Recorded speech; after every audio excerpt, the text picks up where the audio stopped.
Up, everybody? Hey, this is Michael Imhotep, founder of the African History Network, host of the African History Network show. I'm a talk show host, researcher, lecturer, writer, and historian. It is Sunday, September 25th, 2022, and I'm here with one of my teachers, one of our Grandmaster Scholar Warriors, Professor James Small. How you doing today, Professor I'm James good, Small? Brother Michael. Good, sir. Good. Happy to be on with you. Absolutely, absolutely. Well, look, man, you and I have been going back and forth talking, and we've been talking about the film The Woman King. Okay. And we know The Woman King debuted on, I think it was September 16th. We know it came in #1 opening weekend. It'll probably do something like another 12 million this weekend. And the film, you and I have both seen the film. And the film deals with the African kingdom of Dahomey. It deals with the African female, what are called African female warriors, the Agojie. And there's been a lot of talk about this movie. There are a lot of different African themes, African culture, dealing with African history, all this in the film. So I wanted to bring you on to break down some more of this history, explain to us the cultural influences that we see in the film, and also separate fact from fiction as well. And we're broadcasting on our Facebook fan page, The African History Network, The African History Network, as well as our YouTube channel, Michael Imhotep, IMHOTEP. And for those that may not be familiar with Professor James Small, I just want to give a brief introduction. We've had him on the African History Network show, something like 12, 13 times, something like that. You've seen him in the Hidden Colors documentaries, the documentary Hapi, which deals with the role of economics in the development of civilization, from Taki Grant and Sister Felicia. And he and I are also in the documentary Elementary Genocide Part 3, Elementary Genocide Part 3, from director Raheem Shabazz. Now, Professor James Small is a scholar, activist, dynamic speaker, organizational consultant. Also, he has been an activist since his teenage years. His in-depth knowledge, thought-provoking, and calm delivery are influential elements to break the programming of miseducation. He has studied extensively with Dr. John Henry Clark, Dr. Joseph Ben Yakinen, another one of my teachers, Dr. Leonard Jeffries, who we've had on the show numerous times before as well, Dr. Ivan Van Sertima, Dr. Asa Hilliard, Dr. Wade Nobles, who we've had on before, Dr. Amos Wilson, and Dr. Francis Cress Wilson, who I had the pleasure of interviewing 3 times also. Now, Professor James Small taught for 15 years at the City University of New York, including 13 years at the City College of New York's Black Studies Department, where he taught courses on Pan-Africanism, Malcolm X, and on comparative African religions, which included several African spiritual systems titled African Religion and Survival. And he taught 2 years at New York City Technical College, teaching the course African Folklore and Religion, both in the diaspora and in Africa. He's traveled to Africa numerous times. He is also currently conducting, well, he has taught online courses on African spirituality, covering the Yoruba Ifa tradition, the Akan spiritual tradition, Vodun, and ancient Egyptian sacred science. And also, he is the historical consultant on my favorite show, Godfather of Harlem, on Epics. Okay, I can't wait for the new season to start up in January 2023. All right, so once again, we want to welcome to the African History Network show one of my teachers, one of my friends, Professor James Small. All right, brother. So thanks for taking time out today. Yes, sir, Brother Michael. Yes, sir. So you've seen, and everybody watching, let us know how the audio is. I want to make sure you can hear both of us. So you've seen the film, The Woman King. So we're going to start off from the beginning. What were your thoughts on it? People already know what I thought about it. I did a 3-hour broadcast last Sunday on the African History Network show. So what were your thoughts, initial thoughts? Crazy. Well, the first thing I want to mention, because a lot of people fail to mention it when they do my biography. Okay. I'm the successor to El-Hajj Malik El-Shabazz, Malcolm X. Yes. At age 21, after his assassination, I became the imam of the Muslim Mosque, Inc., where I served 11 years, while serving 18 years as his sister Ella's bodyguard. Right. So I saw that in the bio. You told me don't read the whole thing. Yeah, so but that's not as my foundational piece. Right. And I just want to mention that because in The Godfather of Harlem, Malcolm will be assassinated in this last episode that's coming up.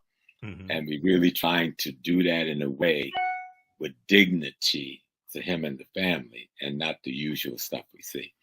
So I just want people to know that I come from that. That's my birth space. Right. You know, Exactly. Movement. Exactly. I saw the movie. I did a couple of talks on it. People just caught me off guard. I sent a couple of people to it because usually I don't go watch too many Black movies because the wrong people are producing and directing and paying for it. Right. So I sent a couple of the brothers from the Sons of Africa to watch it, come back, give me a good and they had a good report. And some friends called who I love and trust, and they loved it. So I did a couple of shows without seeing it, and I realized something this significant you can't do that with. Right. So I went yesterday myself, and I sat quietly, and I was blown the hell away. You know? Exactly. I mean, everybody know I love Viola Davis. I mean, if her husband say I'm divorcing Viola today, I'll tell Carol you're gonna have a second wife in the house because I'm gonna propose tomorrow. She is one extraordinary actress. Yes. One hell of a professional when it comes to this industry with all the things I've read about her. But watching this performance, just like you don't get no better playing a role. Right. From start to, she don't let up, you know? Right. From the opening line to the last moment, this woman is portraying that general who would then become the king. And the one thing I'm going to say to our people, a woman king is not an anomaly in Africa. We got women kings in Africa right now. Matter of fact, one of them is my goddaughter, Diambi, king of the Congo. Okay, what's her name again? What's her name again? Diambi. King Diambi. She's king of the Order of the Leopards. She sits on the throne that once held by Nzinga and expanded into the total of the Congo itself. Right. She's from the Luba people in the southeast, where she's a queen of the Luba kingdom, but she's king of the Congo kingdom. Hatshepsut in early Egypt was the king of Egypt. Right. And we know of at least 3 to 4 other female kings of Egypt before Hatshepsut. All right. Right now, there's at least 5 woman kings in Nigeria in the different kingdoms. So this is nothing new. If you understand African culture, and you can take this back to Aset in ancient Kemet, the woman is the power, and she gives to the man the authority. Operating from the throne is authority, but being granted that authority comes from the power, which is the female structure in African society. Let me show how it works in, say, Ghana, and then we'll come back to the movie, right? Okay. Let's take the Ashanti Nation, the Asantehene, king of kings of the Asante Nation, gets to be the king because he's a son of a sister of the king he's replacing. So multiple men are raised to be king, but at the end of the day, the women who raise them choose the best, most ethical, most prolific, most prepared one, and recommend that person to the men to be installed. Only the women can bring you to kingship. The men carry out the ceremonial process, but it is the power that grants the man the authority. Take it all the way back to Kemet. A lot of people is into Kemet lately. Go back to ancient Kemet, and you will see Aset sitting, and she has a chair on her head. That's the throne of Earth. That's the throne of Africa. Right. The chair on her head is a symbol that she, the woman, is the throne. So who's the king of kings in ancient Kemet, right? The king of kings in ancient Kemet, every king have to become who? Haru. Haru sits on the lap of Aset, because the lap of the woman is the throne of earth. See, that's African understanding of culture. Right. And when you sit on that throne, right, you do not sit as yourself. You sit as your ancestors. Right. That's picture right here. That's Haru sitting on the throne. The throne of earth is Aset. And when he sits on the throne, he's sitting on the throne as the ancestors, because Aset represents the line to divine itself, which is the primary ancestor of the human race. So that's what African spiritual culture about kingship is all about. And if you understand this, it's easy to understand why there's a woman king being exalted in this movie. Yes, a lot of the movie is fiction, like most movies are. Correct. But a lot of it is historical.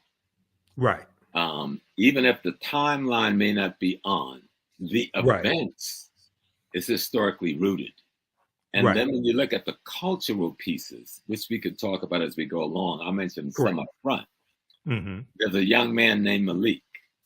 Yes. And you'll find a young lady who would become known as the daughter to the general, who's played by Sister Viola. She, on occasion, because he developed a friendship with this young man, gives him a statue of Ogun. Right. Ogun is one of the primary Orishas and deities of the Yoruba tradition, or the Ifa tradition. And you'll hear them talk about the Ifa tradition throughout, because that is the spiritual tradition of Dahomey, because Dahomey is an extension of the original Yoruba kingdom. Right. Matter of fact, it was founded by one of the sons of the founder of the Yoruba kingdom. And so that tradition is there. And what are you going to see happen to the young man in the movie is he will transform from a young man coming from Brazil, whose mother is African, who had been enslaved, and whose father was European. But on her mother's deathbed, her mother told him he needed to go back home to find himself. Go back to her land, her home of Dahomey, because that is his home. And so the statuette that she gives him is of the one Orisha that is the primary Orisha of transformation of the human character. And you will see the transformation of Malik as you watch the movie. It's just beautifully done. This is what I've been talking about. I know the director. I've heard of her. Gina Prince-Bythewood, who directed Love and Basketball. Okay, so African-American woman, just so people don't know. I love that piece, right? Yes. But I've been working in studio with Godfather every day, 12-hour days sometimes, going on now 3 years, and working on the project with the writers and others for the last 6 years. So I've learned a lot about how this thing works. And what I saw yesterday in the theater, those Black women kicked butt and putting together a document that every Black person should be proud of. Exactly. You see, I see a couple of little flaws, but I'm not going to even mention them. You know why? Because it's overridden by the positive to such an extent, they're not noticeable in your consciousness. That's what I've been saying. Exactly. And here's the thing. So I have we have 1 million followers on our fan page, the African History Network. So I've been posting a lot about the movie. I saw it, been posting articles about it, video clips, parts of interviews with Viola Davis, things like this. And 99.9% of the people who saw the movie loved the movie. They say they were blown away by it. And then I talked to people who at first said they weren't going to see it, and they saw the movie. They were blown away by it as well. Okay, this is phenomenal. That was me. I wasn't initially going to see it. I'm tired of them doing the smile in your face and poison us on the backhand, right? Right. That didn't happen this time. What I saw this time was Black artists, Black craftsperson, Black technician, Black actors doing an interpretation in fiction and history with African folklore that you just got to see to believe. And so I call all my children and said, take my grandkids, buckle up, hook up, take my grandkids. They got to go see this piece. Right, exactly. And I don't do that very often because I'm not a movie goer. I don't even go to the movies. Right. You know? But this one treated African history with what I like to call African integrity. African integrity. African integrity was so glowing. And not just the visual, but in the dialogue. You heard this praising in the dialogue. This African dignity in the dialogue. This African love in the dialogue. I go like, damn, this is really good.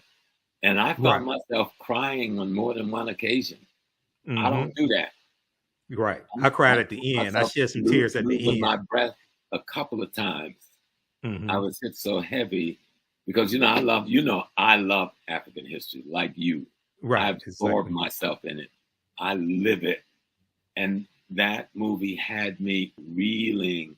And I've been to Benin. I've been to Dahomey. I've been in the very palace they shot the film in multiple times. Yes. I've been before the voodoo pope on my knees to be blessed because I'm a voodoo adapt, not a priest. I'm an adapt, one who practices, who knows the tradition. A Vodun. Yes. Well, the state religion in Benin is Vodun. Vodun, right. Vodun is the Dahomey manifestation of what we call Yoruba. Yeah. Same spiritual system. But manifests different in different cultures, different locations. It's at the end of the day. And the word Vodun in that language means the essence of the divine within either nature or the human being. That's what Vodun means, the essence of the divine. Right.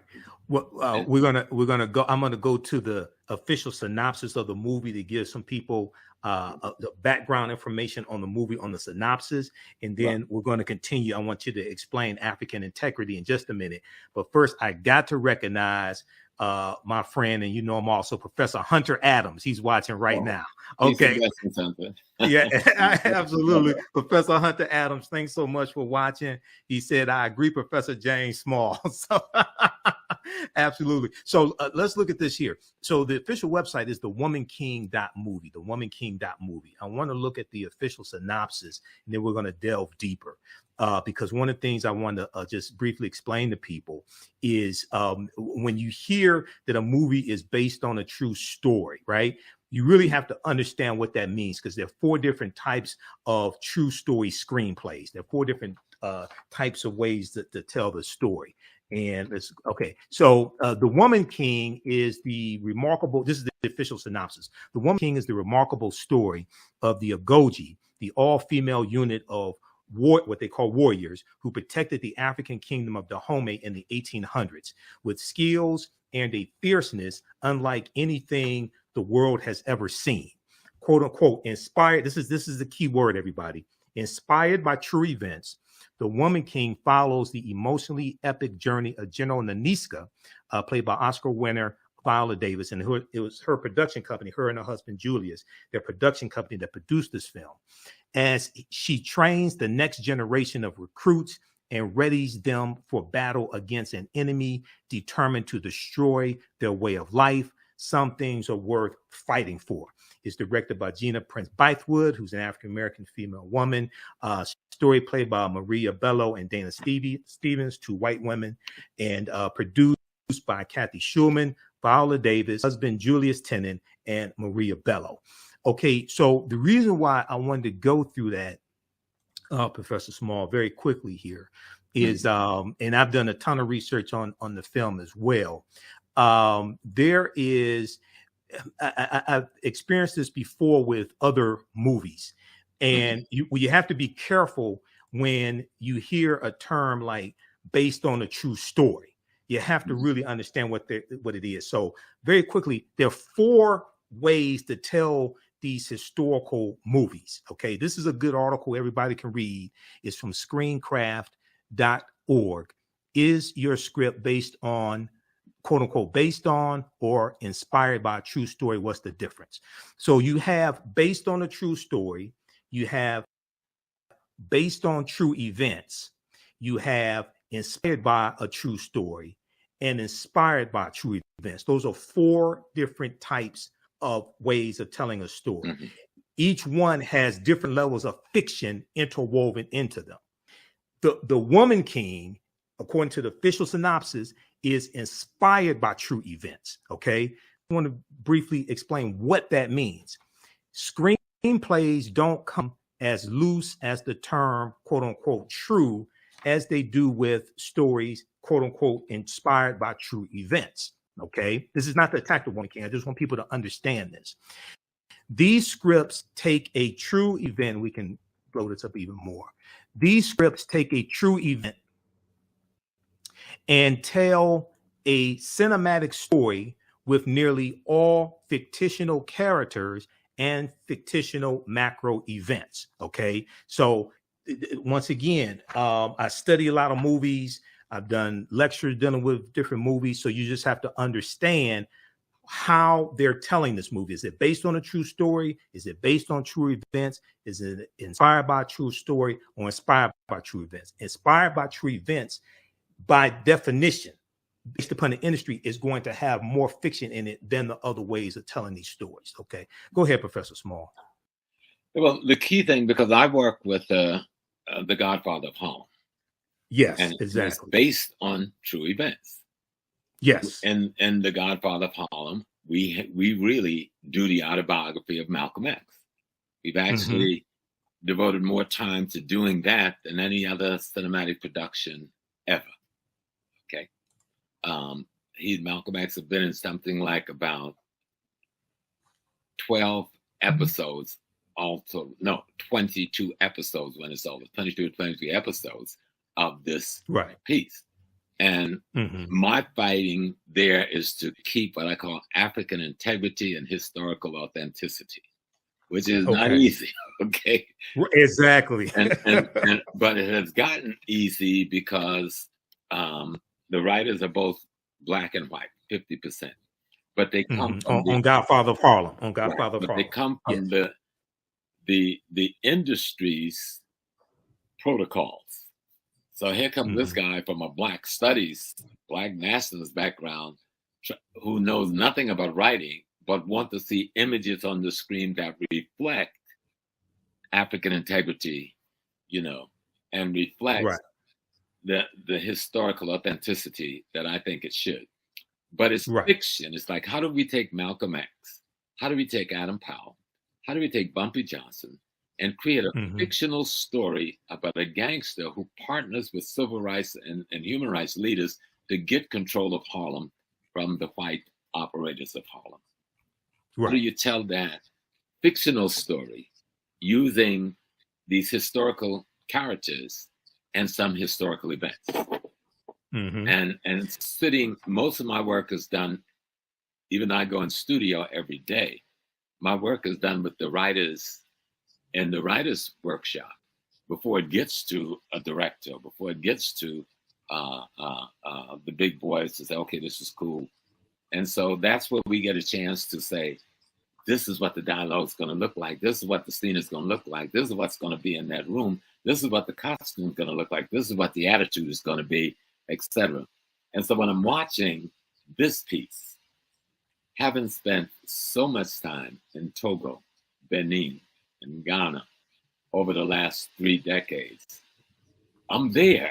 I mean, I'm transformed out of that theater. I'm in that palace in Dahomey where I've been multiple times. And I'm feeling the spirit of the Agojie. Because I've heard them talk about it so often. They lecture to us when we go there. The king even engaged in the lecture with us so that we begin to appreciate the history. It is not a myth that there was a woman army or women brigades that was a part of the greater Dahomey army. It wasn't a complete woman army. They had men too. But the women brigade, the men made up the infantry. The women made up the battle soldiers, and they were fierce. Right. And they do little demonstrations for you when you go to visit, and you begin to appreciate this. And I'm watching, and it goes.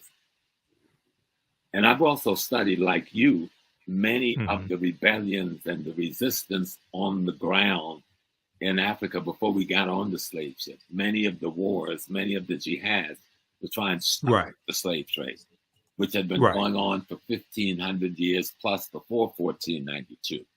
So we had been at war for a long time against this thing. I've been to places where we saw part of the resistance up in northern Ghana and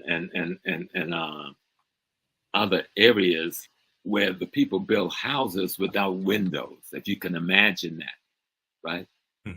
And the fence around the house is 10 foot tall. The housing compound is 10 foot tall, but the gateway to get in the house is 2 feet tall. So you got to get on your knees to crawl into the courtyard. So an enemy would lose his head trying to come down, you understand? But that was the defensive mechanism that our people put in place. They had the windows on the roofs. The roofs open up so that they could get sunlight and air. And they just had slit in the walls to use their arrows. So we resisted. So the phenomena that is being portrayed is not abnormal nor unusual. The unusual thing is that there is an army that have a significant female presence leading it. And in this story, the story is about an extraordinary female general who would become king. Right. The woman king. Yep. The woman king. And so the storyline itself of how they trained and the dignity that's required and the discipline that's required and the sacrifices that's required of these women. You can't get married. You can't have children. You have to devote yourself to this, because this is your devotion to saving the kingdom of Dahomey, protecting the kingdom of Dahomey, and protecting our king, but not just the king. And Viola, in the dialogue, they take it to another level when she's talking to the king. He says, we're not just going to stop slavery in Dahomey. We're going to stop slavery throughout Africa. Right. It's not just going to be our people we're fighting for. We're going to fight for any people. If this wasn't real history, I would want it to be. Exactly. Okay? We've watched Wonder Woman. When I was a child, I loved Wonder Woman when I was a child. The Amazons. Yep. All right. We watched Supergirl. You know what I'm saying? They were fictitious stories about white women heroes that was saving the white community. That's cool. Now we got this massive black group of heroines saving the black community. Psychologically in your head, something is being planted that you didn't come into this without a fight. And our women, we live in a society that marginalizes women across the board, but particularly marginalized African women, both historically and currently. And to see a piece that raised African women to the level they deserve to be on, because historically they were those women. That's not a myth. There was the female army, and they were one of the best in West Africa. That's not a myth. You had females in the Egyptian army. That's not a myth. You had females, Amanatu, who led the northern Nigerian army against the Islamic incursion. That's not a myth. You had a female warrior who led the Moorish army against the Abbasid invasion into North Africa in the 800s. That's not a myth. But we have more data and information on Dahomey than we have on any of those other spaces. And the writers and the director have put together a piece showing what could have been, maybe was to some degree, on the part of the women who represent that element of society that was involved in the military defense of their nation and the projecting and protecting of their culture and their race. And it was just done beautifully. I went in thinking I was going to be critical, mean, and hard. I came out of there crying like a baby. I go like, damn. This just took it off. Just took it out.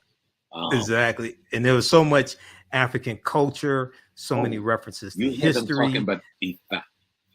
You saw the shrines. Those shrines were authentically done. The altars were authentically done. I saw multiple deities on the altars, you know. And let me just help you with some deities, like the king. When the king sits on the throne, he doesn't sit like, say, Brother Imhotep is made king of Chicago. Well, when he's talking to me and you in the living room, he's Brother Imhotep. But when he sits on the throne, he is the ancestors of all of us, speaking for those ancestors to us and carrying out of the will of the ancestors for us. So that's the role of a king in Africa. Not a despot that's trying to be rich and wealthy, but that's not the African story. The king has no wealth in Africa.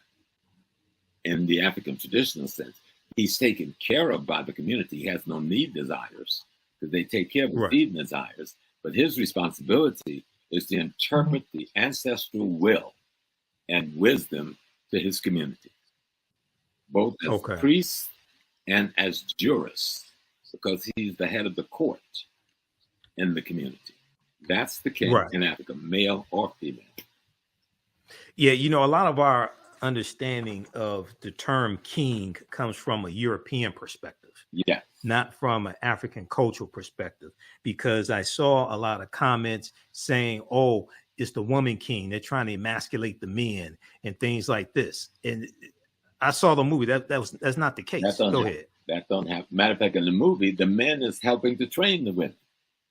In the movie, the man is fighting beside them as the lead musketeers that opens the way for those warriors to come in to play. Right. So, and all through the movie, you see that partnership between the general who leads the women and the king who she and those women serve. And I saw nothing emasculating or demeaning at all. I saw a partnership that simply told a fictitious presentation of a reality. There's a reality of those women warriors. There was a reality of that army being made up of warriors who were women, and that they were considered by history, both white and blacks, writing at that time, as being one of the most fierce army in the field. The only thing that stopped them was the gun technology of Europe. Right. Exactly. Okay, this is what I want to do, because we're going to come back to this, and we're going to deal with some more of the history of Dahomey, and I want to show a picture of the actual Agojie. There are some good articles written. Smithsonian Mag has a really good one. With Smithsonian Institute, they have a really good one dealing with the real warriors behind the woman king. It goes deep into this history. But you mentioned in Nigeria, you and I talked about this on the phone. So I posted this article a few days ago because I saw so many people, most of them didn't see the movie, saying, oh, they don't have women kings in Africa and things like this, right? So there are a number of different articles on this topic here. This one here is from gboah.com, gboah.com. Check out the 7 beautiful Nigerian female kings in charge of their kingdom, okay? And it goes through and lays them out and where they are in Nigeria. This is right now. This is not 100 years ago. This is right now, okay? Why do you think? So you talked about Hatshepsut in ancient Kemet. Okay, so she was. Tell us a little bit about Hatshepsut. She would be considered a woman king. We know she was. The pharaoh is the king. Pharaoh, and she pharaoh. Was Yep. the pharaoh. Mm-hmm. The woman is the power in Africa. Men, give up your European genital danglings, because the power has nothing to do with gender. Okay, right. It has to do with roles in nature. Mm-hmm. Roles in nature. You came from the womb and the belly of a woman. It did not come from your belly, even though your sperm fertilized the eggs that became you. So let's look at how Africans looked at reality. We were in partnership with nature and cosmology. That's our culture is based on understanding cosmology and nature. And so when we look at the king, and as we see in Hatshepsut, her brother was too young to take the throne. He was too young to handle that responsibility. And so she, as the elder sister, had to take on the responsibility of being the pharaoh, of being the king, until her brother was trained enough and old enough to take over the role of kingship himself. And I remember when we first started studying ancient Egypt, and the white writers was all saying, oh, the brother came in and he hated his sister and he scraped her name off the walls. All of that is proven to be untrue. So all of it is proven to be untrue. That's not even African culture. That's European culture. That's what they do. Exactly. That's not what happens in African culture, because the kingship is a spiritual position, not a political position, though they do political work. The king is surrounded by a council of elders who instructs and informs him, on his behavior. His job is to sit as the ancestors come back.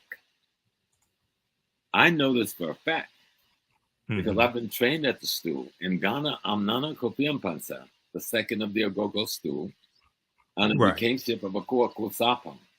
And one of my great teachers is Nana Kwabena Nketse the fifth, who's the king of Esokado in the Western region. So we talk about these things all the time, because these are my questions. And so if one thing this movie would do is force us to study our history before we got to North America, then and culture. Then I'm history and culture. Yep. Because a lot of this, because of we've all been attacked by white supremacy and racism, and it's made us paranoid about anything. Well, not only that, we've internalized white supremacy. We've internalized to various extents white male patriarchy. So we don't see it. We don't see, many of us don't see African women as equals. Right. And then you hear woman king and you say, oh, they're trying to emasculate the man, things like this. And then you have people say, oh, there were no women kings in Africa. And I'm like, what are you talking about? And we always praise, many people over here know Ya Santiwa. Ya Santiwa. And they said, oh, well, she was the queen mother. No, she was the queen mother until the king gets captured. Then she became the king. Because it was the queen mother who made him king, who named him king. Once the British captured the Santahene and there was no king on the throne, the responsibility of the kingship fell on Yasantiwa, the queen mother of Ajisu, and she became the leader of the army of resistance against British occupation in central Ghana. So when we studied the history is just so beautiful when we study it and learn about our women and really get to see, oh, wow. Exactly. These other people's culture. We got our own culture. We have our own look at. We have our own way of knowing things. We have our own worldview that we have imposed for ourselves on ourselves. And this becomes so important. I saw somebody talked about the book Barracoon and talked about Kofi, this one brother who was sold by Dahomeans. Even in the movie, they treated this well because the current king in the movie is criticizing his brother who started this slave trade thing. And they're trying to figure out a way. Oh, Gezo, how do we stop it? And the woman king, as she's now the general, is saying, we must find another way to have commodities that we can make a living off. And she sets up these palm oil plantations. Palm oils, to create an income for the community. And I think she had she said we could sell gold as well to get an income. And so they're looking at it and saying, wait a minute, we're trapped because these people have put us into a situation. Now, if you study the history of Africa, coastal African peoples were basically fishermen. Most of the slave trading took place on the coast, and then they would go inland with their guns and weapons and capture people. Right. Coastal people were subjugated. Yes, some of them were involved in the slave trade at the barrel of a gun because they had been conquered and subjugated. Study the history, learn the history. And you might learn about Chief Sam, the Ghanaian who brought 3 ships over here to take us back home, and you don't even know his name. So Face to Face Africa has an article about him. Yeah. Let's talk about Bonsu. You said the Ashanti sold us. What about King Bonsu, who marched the Ashanti army from central Ghana down to the coast, emasculated the Dutch, took over the slave dungeon, drove them all out, free all of our people, then marched the army back up to Kumasi. Let's learn these stories. Let's learn of these great heroes. We've got brothers selling drugs to us on the streets right now. We can't deny that Black people do things like that. You've got Black people killing more Black people on the streets every month than was killed in slavery any given month. We can't deny that's so, but we got to understand why that's so. Right. And so we had some folks in Africa who was involved in slave trading, but that was less than 1%. Let's talk about that 99% who were the victims or who were defenders of our people. Unless millions more would have got caught up and died in the slave trade. I'm going to go to that in just a second because I want to share an excerpt of the book, Fighting the Slave Trade. Before we go to that, hey, everybody, I'm Michael Imhotep, founder of the African History Network, host of the African History Network show. We're speaking with one of my teachers, Professor James Small. We're talking about the film, The Woman King, as well as the real history of the West African kingdom of Dahomey and other history also. If you like this type of information, you can support the African History Network, $ the AHN show through Cash App, $ the AHN show through Cash App, also through PayPal, paypal.me/the AHN show. This helps us keep doing the research, stay on the air, keep broadcasting. I've been hosting the African History Network show for 12 years now. So this helps us keep doing the research. We also have the information at our website, theafricanhistorynetwork.com, theafricanhistorynetwork.com. And just very quickly, this is up for those that don't know. This is our official Cash App account, $ the AHN show, SHOW. When you go to it, it says Michael and it shows my picture there. These other ones, and there are 5 of them out there that are fake African History Network Cash App accounts that have been stealing money from us. I've opened up an investigation with Cash App. We're trying to get them shut down. So that's why I got the information here right on the homepage of our website. Okay, now I want to also my online classes that I teach you at our website as well. Go ahead, Professor Small. Yeah, well, someone said, as a Black woman, my femininity is important to me. Well, girl, go watch this movie because there ain't nothing more feminine than what I was watching yesterday. I didn't want to leave the theater. One thing this movie does not do is demean the femininity of African women. Right. Okay. It is such a the way they do it is so. I got to meet this lady who was the director. So beautifully done. Gina Prince-Bythewood. Yes. Yes. Yeah. So beautifully done that the women, though warriors, do not lose their femininity, do not lose their sensitivity, do not lose their love of sisterhood or motherhood. It's all through the piece. It is a well done piece. It is worthy of watching. It is something that showed us that the movement of the 60s, 70s, 80s, and 90s that produced opportunities for Black writers, Black directors, and Black actors have paid off and is paying off so that we can get some credible quality cinema that would be worthy of helping to socialize our community in a more positive direction. Absolutely. And I think it's really important that you said that there. I'm going to go to Fighting the Slave Trade in just a second, but I'm just going to put this out here. And, I learned from one of my teachers, Dr. Ray Hagins, and Dr. Ray Hagins as well. Oh, yeah. I may say some things that are outside the circumference of your own awareness. Just because you disagree with them or don't like them does not mean it's not true. You just have to do some more research to understand what I'm talking about. Unfortunately, because African Americans, because we're in this white supremacist system, this white male patriarchy system, unfortunately, many of us associate being feminine with being weak. And that's something projected to us by European culture. So then when they'll change that. Go ahead, say that again. Say that again. Need to meet my mama to find if I wasn't her son, I'd marry that lady. And my mama as well. Yeah, exactly. She would slap you into the next world if you step wrong. Right. But so when they see African female women who can beat a man's behind, then all of a sudden they're not feminine. Right. And we associate femininity with being weak, and it's like, no, that's coming from from the white. I think you used the phrase white murder culture. Yeah, that's coming. If they want to see about that for a minute, example of that, they need to see the woman I've been married to for 51 years. Right. But I remember she was pregnant with our twins, coming home, and she got mugged by this dude. Right. He put up a fight, but he got away with the purse. But she was coming from the Nation of Islam fish store. She chased this dude 6 blocks with this frozen whiting. He dropped that purse because this lady got to be crazy with that big belly and that frozen fish, right? So, me and my son was laughing about that last night, talking about the movie. and because of what we go through in this country, and because of our history, you should want a sister who can fight. You should want a sister who can help you defend the home and things like this. Unless you want to oppress the sister, okay? Unless you're afraid she's gonna whip your behind because maybe you did something wrong or something like that, right? But you should want a sister who can fight. Okay, so all right.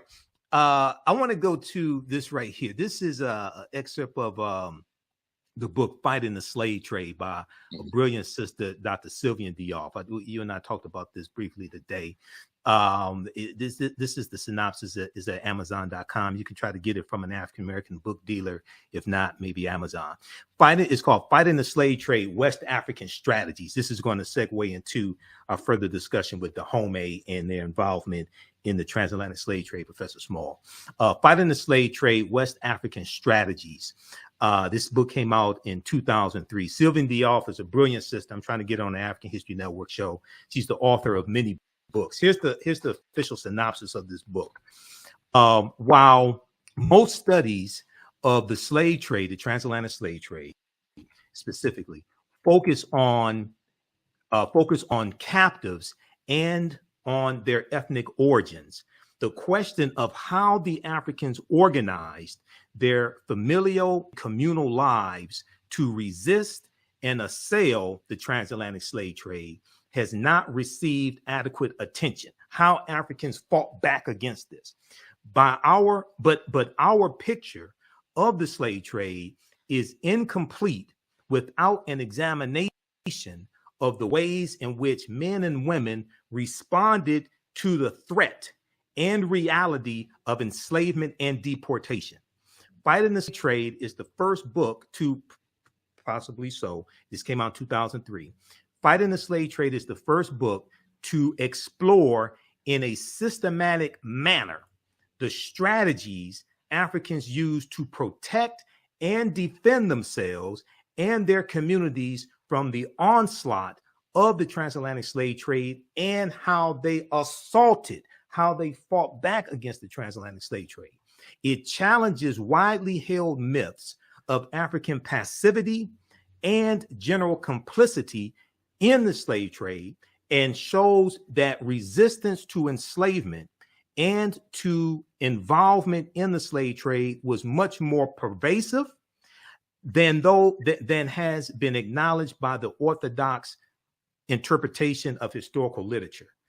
Focused on West Africa, where Dahomey was and Benin currently is, focused on West Africa, the essays collected here examine in detail the defensive, protective, and offensive strategies of individuals, families, communities, and states. In chapters discussing the manipulation of the environment, resettlement, the redemption of captives, the transformation of social relations, political centralization, marriage, violent assaults on ships and entrepots, shipboard revolts like the Amistad slave rebellion, 1839, and controlled participation in the slave trade as a way to procure the means to attack the slave trade. Fighting the Slave Trade presents a much more complete picture of the West African slave trade than has been previously available. Go ahead, Professor Small. Yes, sir. I mean, and it's like we make the mistake when we just hear a cliche or a term. Most people who never heard the word Dahomey until a month ago, all of a sudden now is telling us how Dahomey was in the slave trade. Dahomey came to power politically around the 1720, 1730. It does not get involved in the slave trade because it doesn't build up a military with the capability until around the 1760s to 1780s. That is over by 1825. Now, we're not talking about an appreciable amount of historical time. If you put everything in history on a timeline, you get a sense of what I'm talking about. And then the numbers, you know, you look at the numbers. How much? What was the numbers? 5,000, 10,000? Even that would be too much. But if we look at the numbers, let's stop playing. If you understand how the European works, and the best way I can do is go to the country where I have a hotel, I have a business, I have a home, and I've been back and forth living there for 30 years, Ghana. What they do, they conquer the coastal people and subdue them. Right. With their military technology. And then they force these coastal people to engage in the slave trade with them for their life. And as you saw that piece you just read, the coastal people also find ways to fight back. This was the Fanti Nation, where the Elmina Castle was built, the slave dungeon, and where the Cape Coast slave dungeon was built. And what the Fanti would end up doing with the Portuguese, behind the Portuguese back, they partnered with the Dutch and helped the Dutch defeat the Portuguese and drive them out of West Africa. But because of gun technology, again, they were betrayed by the Dutch. You understand? But they would then find a way to they found a way to then partner with the British to defeat the Dutch. And when they had enough knowledge and understanding of technology and gun warfare, that same Fanti people drove the British out of Fanti region in Central Africa, forcing them to run to Accra for their life in one of the first classical guerrilla warfare scenes in history. So we need to study this thing. Yes, some of our people sell us drugs on the street, but you and I don't sell drugs to our people. Correct. You know, some of our people engage in careless gun violence in our community that kills our women and our babies, but that's not 99% of our people. Right. Some of our people engage in the slave trade, some out of greed. I wouldn't deny that. Most out of duress because they were at the barrel of the gun of the enemy with the gun technology. But go down and just study. So you can look at something like the Battle of Islamabad down in South Africa, where Setuweya takes on the British Army with swords and spears, killed 2,000 in one day, all right? And caused the fall of the Robespierre government in London, because they were shocked. How could y'all let this happen? These folks ain't got no guns. You know what they called us, right?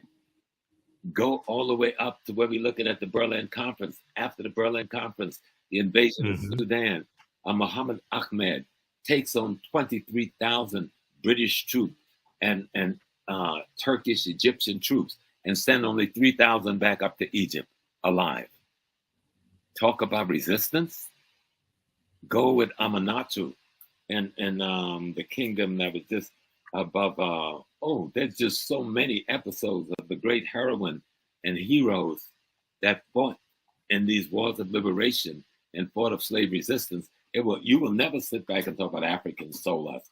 Because guess who Africans were? That was your uncle, your cousin, your grandma, your brother, your great-grandma. Stop being foolish and learn the history of the great people. The genocide would have been more pervasive had we not resisted in such a beautiful and strong way for so long. And we fought every step of the way. And our women played a pivotal role, not just in Dahomey, but in other kingdoms in that resistance movement, many of them being the generals at the head of armies. Learn their story, and you'll learn how to love yourself more deeply and appreciate and respect. That's what I call African integrity. You know? Exactly. When we look at Dahomey, and Dahomey really comes to power about 1720, and they're going to defeat Ouida. How do you pronounce that? Ouida? Okay. There's a couple of different spellings of it. So talk about cultural servitude versus chattel slavery. Right. Because what happens is a lot of Europeans will say, oh, Africans are slaves. Yeah. Africans had slaves. You all started this, blah, blah, blah. Talk about the cultural servitude system that Africans had compared to the chattel slavery that Europeans created. Right. Let me correct one sister so I don't break her heart. She said the Portuguese built no castles. They built dungeons. Didn't you hear me correct myself? So stop playing. I corrected myself. Right. They built dungeons. But I understand. Yes. I understand. Yes. Well, that's Brother Leo. And of course, they built concentration camps. Yeah, I wouldn't even call them dungeons. They were concentration camps. But servitude, every society had it. Dr. Clark taught us that Africans didn't have prisons. And the reason they didn't have prisons, because they had a servitude system when you committed a crime in the community. Or if there was a war between two groups, which was rare, because the way we fought war in Africa, the heroes fought, okay? Not armies. Africa had very few standing armies. That's why we took such a whipping. We learned to develop standing armies after the invasion started, but even Egypt didn't have standing armies until they got their butt kicked. And they realized we got to build one. The only place where the spiritual foreseeing of the necessity for that was with Shaka in Zululand, where the spirit told him this force was coming, and he developed a standing army to meet that force. But in most other places, we didn't have a standing army. But what would occur when there was a conflict between two communities, and they had to go to war, the captives were brought to serve off almost like the indentured system structure the European had, except in Africa, no one took your name away. No one took your family lineage away. No one took your humanity away. No one took your spiritual identity away. And you can grow up to become the king of the very community that you are serving in. Right. Okay? You can grow up to marry royalty in the house in which you are serving to. That was the norm. The idea was you've committed a crime against the greater social order, and so you have to be transformed. Okay? You have to go through a transformation process and a socialization process that you can be a part of society without causing gross disruption of that society. And that servitude process that we see in multiple places in Africa did not involve putting you in prison, putting you in chains, putting you before firing squads, or anything like that. You know? Right. It involves you becoming a part of the very community you had the conflict with. And when your time of service was over, you can either go back to your home if that's what you wanted to do, or remain a part of this community if that's what you want to do. Right. So when we, and I've talked to Professor Kabahai Wapa-Kamene about this as well. You know him, and he's one of my teachers also. The culture, and we see this in the film because there's at least, there's at least one woman who's Agojie in the film who came from another ethnic group, and there was a fight between them. She was captured and she was brought in to be made Agojie, and brought into Dahomey. So we see this take place. Now Europeans had their feudalistic system with the lords and the serfs. Okay. And they're going to superimpose this feudalistic system onto the cultural servitude that Africans had to create chattel slavery, to create what we call chattel slavery, basically. But talk about that for a minute. You know, the European system was not about family structure. It was about class and caste structure. Africa was not about class and caste structure. It's about family structure. So when you came into another community, that person's household you went into, depending on age strata, that was your father, that was your mother, that was your auntie. You were their child. That's what the European had was something completely different. It was based on caste and class, depending on power and wealth. That was not what the African kingdom was built on. The African kingdom was built on the fact that the king itself is the father of the community, because he represents the ancestors for that community. Africans don't have queens in the way Europeans do. The king's wife is not a queen. Okay? In the African society, the king's wife is not a queen. In modern day African society, who's trying to play the European thing, you see a little bit of that. But in traditional ancient African society, your wife is not the queen. She's just your wife. Okay? the queen mother is your sister or your auntie or cousin. Okay. But your wife would never be the queen. And the reason they do that, so that fighting for the throne thing never happens. So it is the collective body of women called the queen mothers who select from among the best of the young men they have raised, because they know them better than anybody else, because they raised them from infancy, to be the next king. And if a man was not available to assume that responsibility, then they chose a woman who was skilled, trained, and tooled to carry that power and that responsibility, both spiritually, judiciary-wise, and politically. Okay, so this goes back to Auset with the throne on her head. Absolutely. Because Auset means the name Auset, from my understanding, means she of throne. Yeah. She of throne. She is the throne. She is the throne. Yeah. Okay, she is the throne. And it's the woman. She is woman. She's not, there's nobody named Auset. Right. Auset is symbolic of the African woman. Right, symbolic of the African woman, because it's the African woman who decides which man will sit on the throne. Okay, all right, and in many societies is it that in some societies is it that the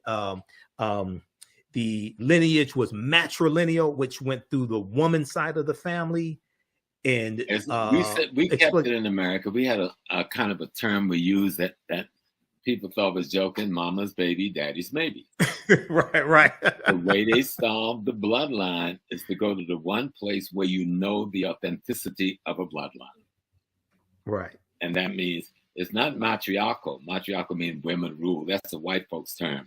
It's matrilineal. No, it's matrifocal. Matrifocal. Okay. Meaning you must train, you trace, and there was no denigration to the man. I love my wife, but I know it's the one way to be sure that this child is who we say he is to see what womb the child came out of. Right. There's no way to find out what sperm the child came from. And we knew that way back then when there was no microscope or nothing at hand. We were clear. Okay. Right. And so you talk about matrifocal. Now, since Islam, well, going all the way back to remember, we get the Hyksos invasion, the Greek invasion, and well, first the Hyksos, and then you get two Hyksos invasions. Hittites, you get two Hittites invasion in northeastern Africa. Then you get the two Assyrian invasion of it. Then you get the Persians, two Persian invasion, then the Greek invasion, then the Roman invasion, and then their children, their descendants, the Arabs. See, people don't know who the Arabs are. These are the descendants of the Greeks and the Romans and the Assyrians and the Hittites and the Hyksos mix up now, marrying into one another. And then they hit us in the 8th century and have the deepest incursion into Africa. And that's where you see a lot of the patriarchal systems in the areas that was once conquered by Islam or still fundamentally Islamic in Africa. So you see the patriarchal there. But in traditional non-Islamic Africa, it's matrifocal, almost 100%. Okay. Now, when we talk about Dahomey, I know you and I were talking about this earlier today, and Dahomey is made to be, and I see like some European writers doing this. I see this in the media. Dahomey is being made out to be like they were more involved in the transatlantic slave trade than Great Britain was. Yeah, and Great Britain takes out like they take out 3.1. Great Britain was involved from 1562 to 1834 when they finally, even after 1807. We'll talk about 1807 in just a minute. They involved for 272 years. Talk about Dahomey and how it gets involved in the transatlantic slave trade. Well, again, for the same reason, Dahomey in 1720, when the kingdom is formed. Or when it comes to power, it was always a small kingdom. And remember, Dahomey wasn't the size of today's Benin. Right. It was a small kingdom within that territory. There was Vida, Cotonou, and other kingdoms on the coast that was rivaling them in terms of commerce and trade. But once the European came, the European got involved immediately in capturing Africans for the slave trade. And the first thing they would do was to bring to servitude the coastal population. Okay, that's the Wida, the Contonu, because those people don't have guns. So we can understand the degree to which gun technology plays in the slave trade. Right. Okay. 14th Europeans century. came there with militaries, with cannons, and with guns. And in one day, they can level all the African villages in the community. People have never even heard an explosion before. You got to get the psychology of all of that. So once you find yourself being invaded and occupied by these people, and they're making you a part of their army. So now you're someone who you had a traditional argument with, and y'all would have a palaver over it and settle it with somebody bringing some cocoa and something else. You got an army with people with guns now marching you against that foe. Right. And capturing those people and putting them in slavery. So by the time you get, and then the other piece we keep forgetting, and we need to call it out for what it is. There's an Islamic slave system in place in Africa for 1,500 plus years before 1492. There's the trans-Indian Ocean slave trade. There's the trans-Saharan slave trade. And before they were bringing Africans enslaved to North America, they were taking them enslaved to Europe. We never talk about slavery in Europe. You know, we try to play with the few people who call, oh, the Moors, there's a picture of a Moor, there's a statue of a Moor. No, we were enslaved in Europe. Okay? That's the reason the Moors went into Spain. They were chasing the Visigoth, the German, back out of North Africa. The Vandals and the Visigoths. Right. Yeah. So for the comeback, but to let people know about from the 8th century forward, Islamic nations have now invaded Africa. And one of the first things they do is get involved in this, putting us into slavery. They got into what we call today ethnic cleansing and cultural genocide. Cultural genocide is imposing their religion on us and destroying our religious spaces. And those of us who resist was either killed or sold into slavery. So this is going on for 1,500 years. So this is what the Africans got at his back when the Portuguese are coming. So we're looking at the Portuguese and them with some welcoming because we think we've got a force that can deal with the force that we've been dealing with. And we got caught in a catch-22 because those forces were in collaboration with one another. And no one talked about that collaboration. Okay, so with Dahomey, they have a cultural servitude system just like African societies did. Anywhere in the Bantu area was pretty much the same because the boundaries we see today, those boundaries weren't there then.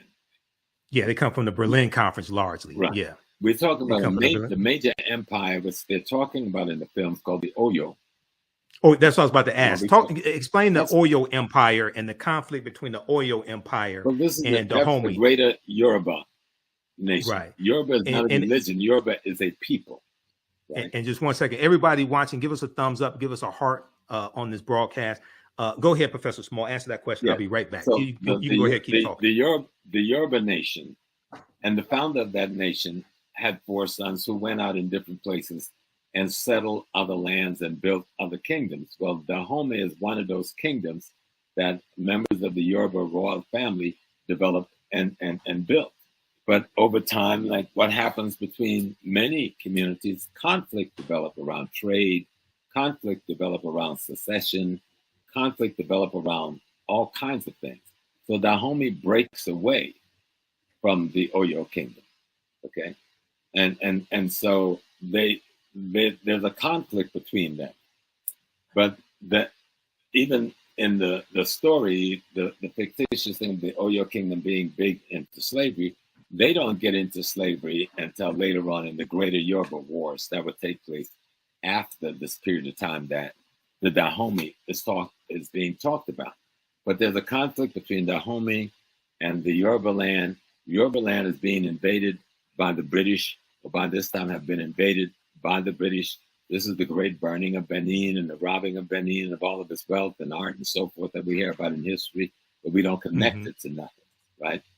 But there's a greater Yoruba war going on between the people. And these boundaries called Nigeria, they're not there then, okay? Right. They're greater boundaries. People have other kinds of kingdom designs. And there's conflicts between some of these kingdoms, mostly around trade, okay? But you got something else happening at the same time. As the Muslim wars of genocide and ethnic cleansing has taken place in the Nile Valley with the Mamluk Turks and the Seljuk Turks, and then finally the Ottoman Turks by the 9th century and the end of the 9th century, beginning of the 10th century. They're pushing millions of people out of the Nile Valley into West Africa. Y'all hear what I'm saying? They're pushing millions of people out of the Nile Valley into West Africa, in through Chad, in through Cameroon, into Nigeria, down into Ghana. This population, that through what is called Burkina Faso, this is the population of the people. Everybody always asks, what happened to the Egyptian? Well, we're talking to each other here right now, okay? Because a great number of those refugees, millions of refugees scattered to the south and to the west, because of the Turkish and the Arab ethnic cleansing that goes on for hundreds of years leading up to the 1400s, are caught as the vulnerable population in what becomes known as the transatlantic slave trade. And I know a lot of us don't go there with that piece, but you've got to understand, who are these people? And so the kingdoms like Dahomey on the coast, somebody coming from the north, that's the northeast, have brought captives that they want to sell to another community because they don't need that expansion in their population. And this group of captives was either hostile to them or refugees that they felt was taking their space away from them. Okay. And that population, most time, that refugee population was least able to defend itself, end up being caught in the trade. And it wasn't a trade at all. It was a war of genocide against African people. There was no transatlantic slave trade. Nobody was trading anything. People were being captured. People were being murdered. People were being raped. Villages were being burned to the ground. Okay? People were being slaughtered to get enough so you could make $200-300 in that day's money, which would be a couple of $1,000s in this day's money, or for one human being to do labor in the Western Hemisphere, where he was worked to death in 10 to 15 years. And would be replaced with someone else, a process that went on for 400 years plus. Exactly. Dahomey got caught up in this, and what the movie shows, fictitious or not, they did do it. How do we get out of this? How do we work our way out, fight our way out of this contradiction? And I thought they did a beautiful job in describing the contradiction of the slave trade and describing the efforts of whatever African kingdom used that methodology to get out of the contradiction, whether it was Dahomey, Ashanti, Yoruba, Igbo, Manding, you know, we all that dealt with selling the palm oil. That dealt with selling the palm. Okay, so at what point does in actual history, at what point does Dahomey get? So we know you have later. You're going to have the Franco-Dahomean Wars, 1890, 1894, and Dahomey is going to be absorbed into the, I guess you would say, French colonies. Benin. Dahomey's Benin, yeah. Okay, so at what point does Dahomey stop selling African captives to the Europeans? Well, they said the story in 1823, but that's where it starts. Opens up. 1823. But that's not the real date. The date would be further back up. All right. If we were to look at that conflict played out, we'd probably be looking at Dahomey comes up as a kingdom in 1720. 20, right. But you don't have power when you come into being. It takes you another 30, 40 years to build up an army, to build up a front, to build up a reputation. So Dahomey don't really get into the slave trade thing until around the seven, they try to talk about the kingdom starting in the 1600s. That's the extension of the Oyo kingdom. That's not Dahomey yet. Dahomey comes into its being in 1720 or so. It gets involved near the end of the 1700s, about 1760 or so, in the slave trade process. And then it's out of it by 1750 completely, 1752. Okay. But in that period of time, there's the conflicts and the wars, because the Portuguese are not sitting there with merchant, with banks and some money in their hand. They've come with armies with guns, all right? And they have people involved in this thing with weapons. And they've armed coastal people to go inland to capture other people for them. They've already depleted the coastal people they could take, but they need a coastal population because they need somebody who can speak the language, somebody who knows the terrain, somebody who knows the culture, etc. And they need numbers. And so they could take these captive people and make them their collaborators. Though many of those people will resist them and betray them. That's why it's important to understand the history, because it's not a one look. Right. You have to really see the intricacies of resistance and rebellion and death. It's just like most people come to North America and say, well, y'all never really freed yourself. Well, you never looked at our history to say that. There's recorded at least 300 plus African rebellions that was of significance in the United States, North America. Mm-hmm. But if you look at the Civil War, over 300,000 of us fought in uniform, and another 400,000 to 500,000 out of uniform, behind the line, being workers, being supporters, being the people who carrying the equipment. So nearly 500,000 plus of us is fighting in the Civil War to destroy the Confederacy, both from within and without. That's a war of liberation on our part. Exactly. We fought to free ourselves. It wasn't given. Right. It wasn't Abraham Lincoln. We fought to free ourselves. We killed millions of white people. Okay. So y'all need to stop it and really see what happened here. And if you go back down to the British, we fought with the British who said, we're going to give you freedom. In the North, we fought with the British in the South. And the British, the people who fought with the North, they end up in Nova Scotia and then Sierra Leone. Nobody ever asked for the largest part of that black population went, who was in the South. Because the largest part of the black population fighting against America was not in the North. And you know where that population went? To Jamaica and to Trinidad.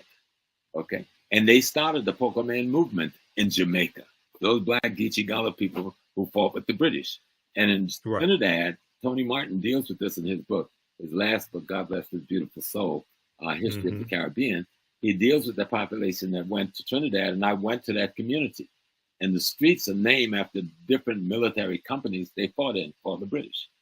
And when it was, so don't tell me, if you don't know history, you say we accepted this. But if you know history, there's hardly a week went by when some black folks wasn't rebelling in North America. Well, the same thing went on in Africa. It wouldn't a day go by where somebody wasn't killing an enemy, escaping from slavery, leading an army against the enslavers, putting up defense against enslavement, and that's all across the continent of Africa. And here in the United States, especially, other ways that we rebelled against slavery, learning to read and write was a way of rebelling against slavery. Mm-hmm. And one of the things many of us did when we learned to read and write, we wrote our own freedom papers and ran away also. Because oftentimes the slave patrollers, a lot of them were illiterate. That patrolled the roads, things like that. So you can give them with a stamp on, and it was good to go. Yep, you can say this is your freedom paper. But you had resistance movement in Africa was extraordinary because Africans didn't view human beings as commodities. That's culturally out of sync. Our worldview didn't work like that.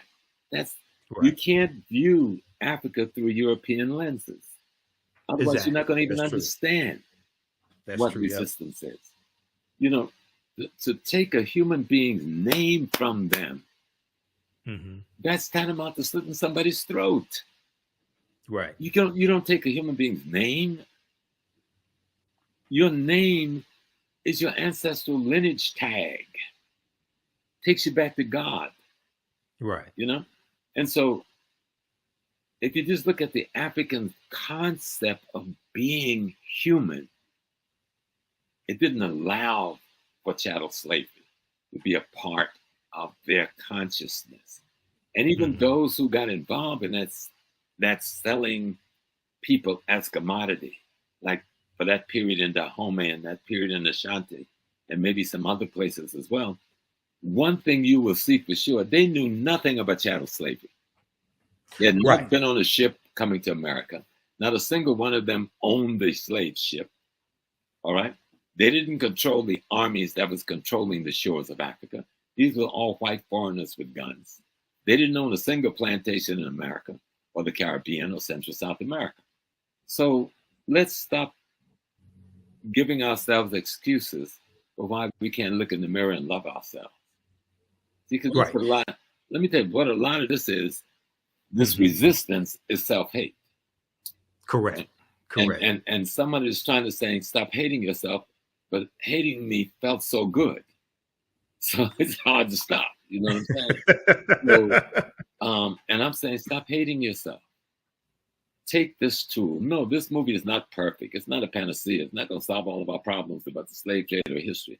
But guess what? You watch movies all the time and you enjoy them. And most of them are nonsensical. Most of them disrespectful to Black people. Disrespectful to things African and our spiritual system. And you enjoy them.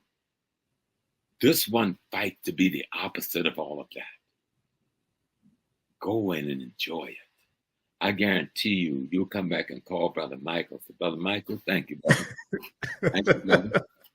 Because I saw some Black technicians and some Black directors and some Black actors and actresses, and they put on a beautiful, fictitious performance inspired by the history of our people, about our women who were extraordinary warriors. And see, the thing is, these women were considered by the whole world that found out about them to be the most extraordinary of extraordinaries. Right. It ain't that they didn't exist. They exist. And the little piece of them that we see in this film that talk about their principles, their integrity, their dignity, their training, their devotion, their loyalty to their nation and their king, that's just a tiny bit of who they really were. Right. Because if we did not have these women, we would not have the woman who raised Jean-Jacques Dessalines, who was one of these women in Haiti to give us the Haitian Revolution victory. Yes. One of these women from the Dahomey army who raised Jean-Jacques Dessalines. And my sister, Ezele Danto, is trying to get a piece out here. She's calling it the Dadas. It's about some of these women. Yeah, I know her. And Danto, I know her. Yeah, she's an extraordinary sister. The Free Haiti movement is what she's ahead of. And these women, many of whom was a part of that fighting force, who've now been captured and sold into Haiti by the French. They've not gotten old, broken down, can't have sex no more, they can't be abused no more, they can't work in the field no more. So the Catholic Church takes them, according to Ezele Danto. These ladies, they call the Dadat, and they put them in a church lay organization to convert other young African enslaved women to Catholicism. But instead, these very ladies, these former warriors, trained the leadership that become the women leadership in the Haitian Revolution. Right. And many of the women they trained married the very generals we see as the heroes in the Haitian Revolution. This thing is bigger than you think it is, brothers and sisters. It's exactly. deeper than you think it is. Right. So study, if this movie does nothing else but make you pick up a book, grab a DVD and start studying, listening to Brother Carver, Dr. Jeffries, Dr. Clark, Dr. Jacob Rogers, Dr. Asa Hilliard, Dr. Amos Wilson, going back to my brother in England with When We Ruled. Robin Walker. Walker. I got his book right behind me, Robin Walker. And brilliant brother. See that we have an extraordinary history. We did not give up. Otherwise, we would still be in slavery. Right. We fought every single day from one end of Africa to the other, from one end of the Caribbean to the other, from one end of Central South America to the other, from one end of North America to the other. And we've transformed the white world. And what's so beautiful about Viola and her husband and that beautiful director and the others, they took the content and white intent and transformed white content to an African intent that made sense. They interpreted it in a way that they took the intent of someone else's content being the writing that was done. And all content has intent. Right. And so I'm just assuming, given history, what the intent might have been, even if it wasn't deliberate, just culturally. And I know these Black folks took that content and redirected that intent to give us a cinematic document that I think is rather extraordinary. Okay, we're going to come back to that point in just a second. I want to go to this clip here. This is an excerpt of the interview that Viola Davis did on Good Morning America, because this gets deeper into it, and she talks more about making the film. Before that, we don't want to forget the sisters. We mentioned a number of brothers that are scholars. So Sister Nubia Wardford from here in Detroit, Nubia Marinke, she's watching as well. She just saw the movie. You know, Sister Nubia, she just saw the movie. She had extraordinary production, but also sisters like ancestors like Dr. Francis Cress Wilson and Dr. Patricia Newton. You've got, we have Dr. Marimba Ani, okay, who wrote Yorugu, an African-centered critique of European cultural thought and behavior. We have sister teaches the Metal Netter. I know her. It'll come to me. Richetti, Dr. Richetti Amen. Yes. Yeah, Dr. Richetti Amen. So we have the sisters also, Dr. Talitha LaFloria, whose book is behind me, Dr. Dani Ramey Berry, Dr. Erica Armstrong Dunbar. So we have the sisters also. Oh, yeah. Okay, those watching, if you like this type of information, you can support the African History Network, $, the AHNShow through Cash App, $, the AHNShow through Cash App, and also through PayPal, paypal.me/the AHNShow. This helps us keep doing the research, stay on the air, keep broadcasting, and visit our website, theafricanhistorynetwork.com, theafricanhistorynetwork.com. We have the information there, and my online classes. You can support us there also. How can people support you, Professor Small? Well, always $, Cash App, Dr. James Small. Okay, I'm going to put that up here also. Yeah, but you're going to say something. Go ahead. Yeah, Sister Nubia, and how you doing, my beautiful sister, who's a heck of a historian. Yes, Palms archaeologist, doing research in Sudan, but the rest of us are even scared to go. You know, and she said it is correct that only 4% of Africans across the continent were involved in the slave trade, versus 96% Arab and European. And people need to know that. So if you think that 4% is big, just look at what percentage of the Black community sell drugs in the Black community, right? To you every day. That's worse than any kind of slave trade. So yes, you will have people who are weak. Yes, you will have people who will fall. But let's not talk about the weak. Let's talk about the strong. And what this movie shows is what a strong African woman looked like. Ms. Viola, girl, every step you took in this movie made the earth shake. Okay? And the young lady, who's the young lady that played her daughter? Mbedu Thesu, I think is her name. She's from South Africa. She's from South Africa. Yes. She was brilliant. And the sister who played her big sister who died and saving her life, she was brilliant with the way she brought this sisterhood concept, motherhood concept of adopting the orphan, bringing you into the family, taking care of you now. That piece that I grew up in on the plantation in South Carolina, that Africa, with so many of us grew up in Mississippi and Alabama and Arkansas and Louisiana and Texas. Let's stop forgetting, because we brought Africa right here with us and we behaved in a certain way. What made you think we behaved any differently at home? Right, exactly.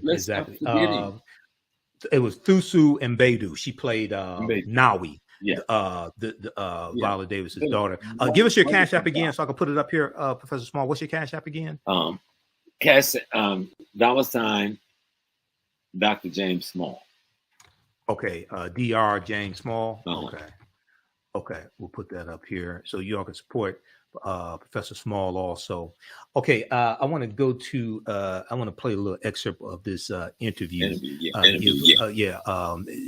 Viola Davis was on Good Morning America on September 13th, 2022, and let's go to this clip here.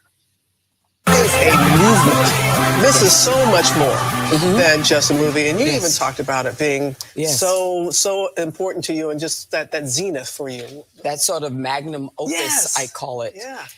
I think the same reaction that you have as an audience is the reason why I did the movie. First of all, it is a movie that's led by women. And it's a movie that's led by Black women. And it's a movie that's led by dark-skinned Black women. There is no white savior, you know, and it's women who are warriors, tapping into not only their physical strength, but also when you see the movie, they're humanized. And so, when have you seen that? I remember someone online said, I'm tired of seeing dark-skinned Black women as just strong and fighting and masculine. And I was like, when have you ever seen that? We do now. And what a cast you've put together to tell this story. Absolutely. Tuso Bedu, Lashana Lynch, Sheila Etim, you know, Adrian Warren, who was in Tina Turner, you know, as well as Sia, Shioma, Jamie Lawson, women who are beyond brilliant, but also, I mean, women who are playing roles of Agojie warriors that literally, it could have been an action film. But when they walked in, you see people, you see humans. And I think that's what shifts. You bring out the best in people because the critics are saying this cast, everyone in every single role, the best. Yes, absolutely. And, you know, here's the thing. You know, as a woman, you're taught that being a girl and being feminine is not about tapping into your physical strength. It's about being demure, speaking in a high voice, being polite all the time. Whereas the challenge of, the reason why I loved it so much is my body served me. And it was, I had to do 5 hours of weightlifting and martial arts every day. Was that all new for you? Wait a minute, you did martial arts, you did weightlifting, you did sprinting, you did weapons training, but you had to take a DNA test. DNA test, which I didn't want to see. I didn't want to see I'm lactose intolerant. I have a high rate of injury. I said I can't eat sugar. I mean, and I had to keep telling Gina, Prince-Bythewood, great director. I had to keep calling her and say, Gina, listen to me now. You know I'm 56. You know if I get on that treadmill at 9.4, I lose oxygen. If I'm at 9.4, I could die of a heart attack, Gina. These girls are 30 years old. Gina, you got to do something else. You got to do something else, Gina. You're going to have a dead warrior here. Let's give everybody a look. All right. Your family, no wonder. Okay, so that's an excerpt of a great interview that Viola Davis did on Good Morning America. That's on the Good Morning America's YouTube channel. That's from September 13th, 2022. Okay, any comments on that before I go to the next topic? No, I think she said it all. I mean, this was Black women having an opportunity to interpret their racial history, and at the same time to interpret the role that Black women have played in history, are playing in history, and could play in history. Right. You know, when we look at the civil rights movement in America, from top to bottom, there's that Black woman. You know, when Marcus Garvey goes to prison, he leaves Henrietta Benton Davis in charge of UNI, and that's some brother. When Malcolm X goes overseas, he leaves a woman in charge of OAU. When Right. Malcolm X died, his sister Ella becomes the president of OAU. When the youth was trained to do the bus rides in the South, these were Black women who organized that bus ride into the South and trained them into nonviolent tactics. You know, whether you ever look at civil rights leaders marching with Dr. King and others, you see all those Black women right there marching. You see Sister Fannie Lou Hamer in Mississippi, the most terrorist state in America at the time, who had been abused and raped in prison and beaten in all kinds of ways. She was sterilized also. You know, and forcing the Democratic Party convention to come to a halt. Nothing like that had ever happened in the history of America at the convention in Jersey. This Black woman had been fierce throughout our history. She is our mother. And any foolish man would get caught up in some white dialectic foolishness and not understand your mama, your wife, your daughter, your sister, and you're caught up in some female demeaning, minimizing process. You know something's wrong with you, so go on and fix yourself. Exactly. Yes. So before I played that clip, you were talking about the difference between the content and the intent. Right. The content and the intent. Talk about that, because we discussed that earlier today, and you're talking about the two white female writers, Maria Bello and the other one, their intent, and then what Viola Davis and her husband Julius Tennant were able to do. Talk about that, please. Right. Having worked on the film, I've seen some of the best writers who are well-meaning people who have done good research, and they're trying to write a Black story, but they don't come from our culture. They don't come from our value system. So these are not African Americans. These may be white, other ethnic groups. Right. Just to be clear. Okay. Right. They don't have our worldview. Right. And they're trying to tell the story. And what they end up writing is their content about us. But that content comes with an intent based on their value system and their worldview. And so I could see where Miss Davis and her husband would have to look at that content, analyze its intent, and then use the knowledge of being an African to take that content and alter its intent. You see, and the way we see the design. And you know, I can be critical, Michael, because when we first started, I'd get ready to beat up on Sister Viola. And I'd me back, Brother Small, you need to go watch it, Brother Small. And I watched it. And I told Professor Kaba the same thing. Professor Kaba Hiawatha the Kamene, I told him the same thing. The work, and I know what they had to go through to accomplish the work. I know our history, because like you, I'm wrapped in history. That's my thing. I am history, you know, and I know the culture. Like if you look over my shoulder, you see Shango, the big guy, standing there with all of my electors around his neck. Next to Shango is my mother, Oya. Above Oya is the head of the Benin prince that the European captured and don't want to give us back that head. Sitting at the bottom is the Ashanti god, because I go nowhere without them. I immerse myself in the philosophy that surrounds them. And so, like Viola was talking about how she had to get in shape and to do this movie, because you could see it was very challenging physically. But you could see them meeting the challenge. And African culture, when you're trying to take the content written even by Africans themselves, because you got to remember, colonization and slavery have altered our consciousness to such a degree that much of our content have the wrong intent because of value system and worldview.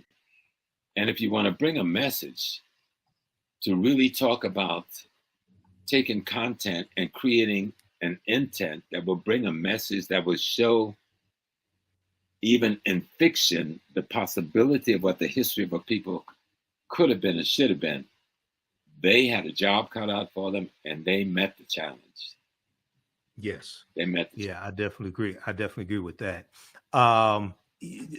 people talk of one of the things that I see on social media and in the media in general, and also this came up. So this movie comes out right after Queen Elizabeth II dies, and then a lot of information comes out with the British involvement in not just the transatlantic slave trade, but in colonizing little more than 25% of the world population. Okay. So some people say things like, well, the British abolished the international transatlantic slave trade in 1807, and Dahomey didn't want to abolish it, or the British did the right thing, or they try to make the British out to be saints or something like that. And it's like, wait a second, they got involved in 1562, okay, and they didn't.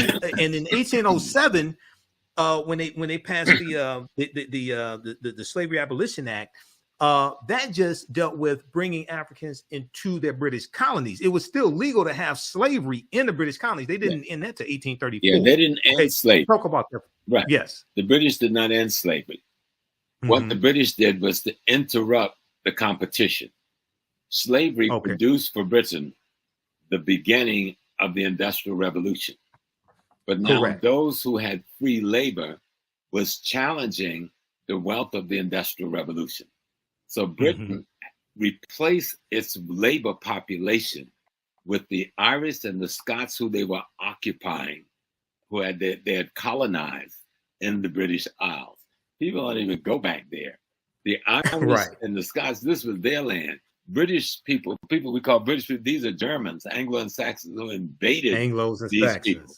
All right? Right. And so now they realize in order to make the money, they had already made all the money, all of the wealth that undergirds the Industrial Revolution in Britain comes from the transatlantic slave trade. All of that. Right. They had no wealth before that of any significance. Okay. Right. And so now they had that wealth. They wanted to move in another direction in terms of wealth building and wealth creation. But that was being challenged by these other states who was getting the wealth from slavery, from the slave trade. So France, who was the competition, Denmark, who was the competition, Spain, a competition, Portugal and Germany. Britain had to find a way to minimize their ability to use wealth from the transatlantic slave trade to challenge British hegemony over the burgeoning Industrial Revolution. Do y'all hear what I'm saying? Yes. You get it? Okay? Yes. So they trade chattel slavery for wage slavery on the Irish and Scots. The Irish and the Scots. And then at the same time, they want to minimize the French developing their industrialization and minimize the Portuguese and Spanish developing their industrialization. But to do that, you've got to then do what they went out there with ships and said, and they only have 3 ships out there. 3 ships that can patrol the whole Atlantic Ocean. Give me a break, okay? So they went out there with ships and said, we're going to block you from trading, making money off the slave trade, because that's going to make you wealthy enough to compete with us in this new industrial direction we're going in. And we're going to say we're doing something for humanity. But at the meantime, they still got people enslaved, not just in Britain itself, but in all the British colonies around the world. Well, now we're going to take it a step further, and then I want to just show briefly some information dealing with the Industrial Revolution, because I do a whole presentation dealing with the African American origins or African American roots of Labor Day history, and this goes back into the origins of the Industrial Revolution, starting in the 1790s in Manchester, England, and a lot of the cotton that was being produced at that time was produced by African slave labor. So when we look at it, people can read this article here. I'm not going to go through the whole thing, but read this article. It's a fact check. It's from USA Today. I've talked about it before in the African History Network show. This deals with United Kingdom finished paying off debts to slave-owning families in 2015, which they did. They had to take out a loan to pay. Now, what happened was when they abolished, finally abolished slavery in 1834 in their colonies, Britain pays 46,000 British slave owners. They paid them reparations. It's about 19 million pounds. I don't know what that translates to in dollars. It was about 19 million pounds. Okay. And then they take out a loan to pay them. They just finished really paying off that loan and the interest, things like that in 2015. But this section here in the article, in total, about 3.5 million African people were transported to British colonies across the Americas and Caribbean, though only 2.75 million survived the harrowing Middle Passage in the confines of slave ships across the ocean. So you would think the way a lot of this stuff is floating around, Professor Small, you would think it was Dahomey that sold 3.1 million Africans. Right. The British get left off the hook. They get let off the hook. Mm-hmm. And that's why it's important for people to go watch this movie, because Dahomey is simply prototypical of African resistance. The movie. Mm-hmm. This could have happened anywhere in Africa because it did happen everywhere in Africa. Right. Let me say it again. This could have happened anywhere in Africa because this type of resistance happened everywhere in Africa. You know? Yes, the resistance happened everywhere in Africa, and then also a lot of African ethnic groups, nations were given an ultimatum by Europeans: either you provide us with African captives, or we're going to take you also. Because the Europeans are coming with they had a military presence stationed on the shore. That's what slave dungeons were. Slave dungeons were forts that housed their military with their cannons and their armament that they could come up with on any given day and wipe you out, which they did on many occasions. Right. So let's study the thing and understand it. I want my brothers and sisters, especially African Americans, stop being cowards about learning your history. Don't come tell me about the baseball game, the football game, and the basketball game, and who's got a girlfriend, who's got a boyfriend, what's this one stat, and what's this, and none of that takes any money home to your pocket. None of that transform your consciousness and allow you to be a better person so you can raise your children in a safer world. History does that for you. History gives you a worldview. History gives you a perspective on your daily reality. History tells you who your friends and enemy has been and who your friends and enemies are today. Instead of you looking at yourself and hating yourself, hate the person that destroyed the image of yourself while you're restoring that image to yourself. And this takes study, but you don't have to study hard. I've got at least 100 tapes on YouTube. Just go listen to Brother Smoke. Ain't gonna cost you nothing. You know what I'm saying? Go to Michael Imhotep's education channel. Tune into his classes. Tune into Baba Kaba's classes. Tune into Dr. Ma'at. See what blow you away. And you'll realize that people say, well, where do I go to get the history? Just turn on your computer. You don't have to turn on your computer. Turn on your cell phone. All of us is all over your cell phone. Okay. Well, this is one of the reasons why I created the African History Network in 2010 to provide that information. Absolutely. Very quickly here, and then we're going to wrap up. And I want you to let people know. I want you to give people your website and tell people about your courses coming up, anything like that as well. But very quickly, we talked about the Industrial Revolution. Now, this comes from the BBC. This is part of my presentation that I do dealing with the origins of the Labor Day holiday. This is from bbc.co.uk, and they have a lot of documentation on all this, the BBC. Slave trade and the British economy.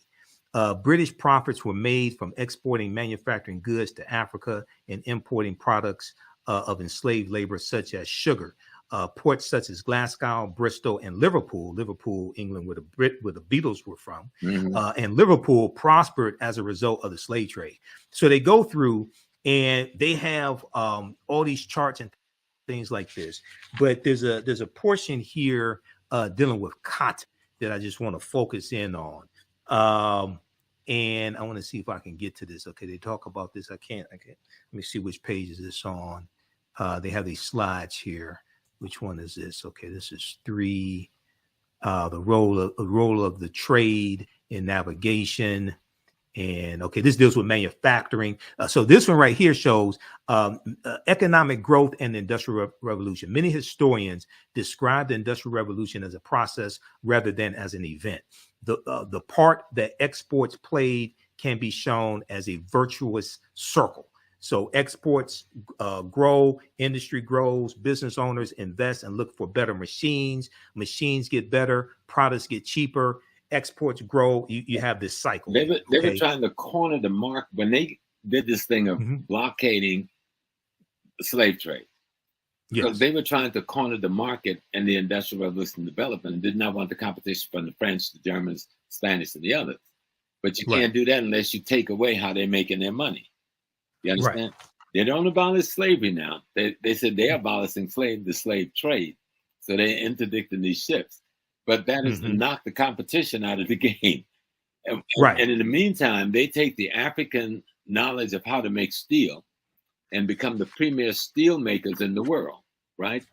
And so the guy who founds Chase Bank, right, gets trained by the House of Rothschild, sent deliberately over to England because America was using the steel from Britain to build the railroads, to bring the cotton to the market, to feed the British cotton industry, textile industry.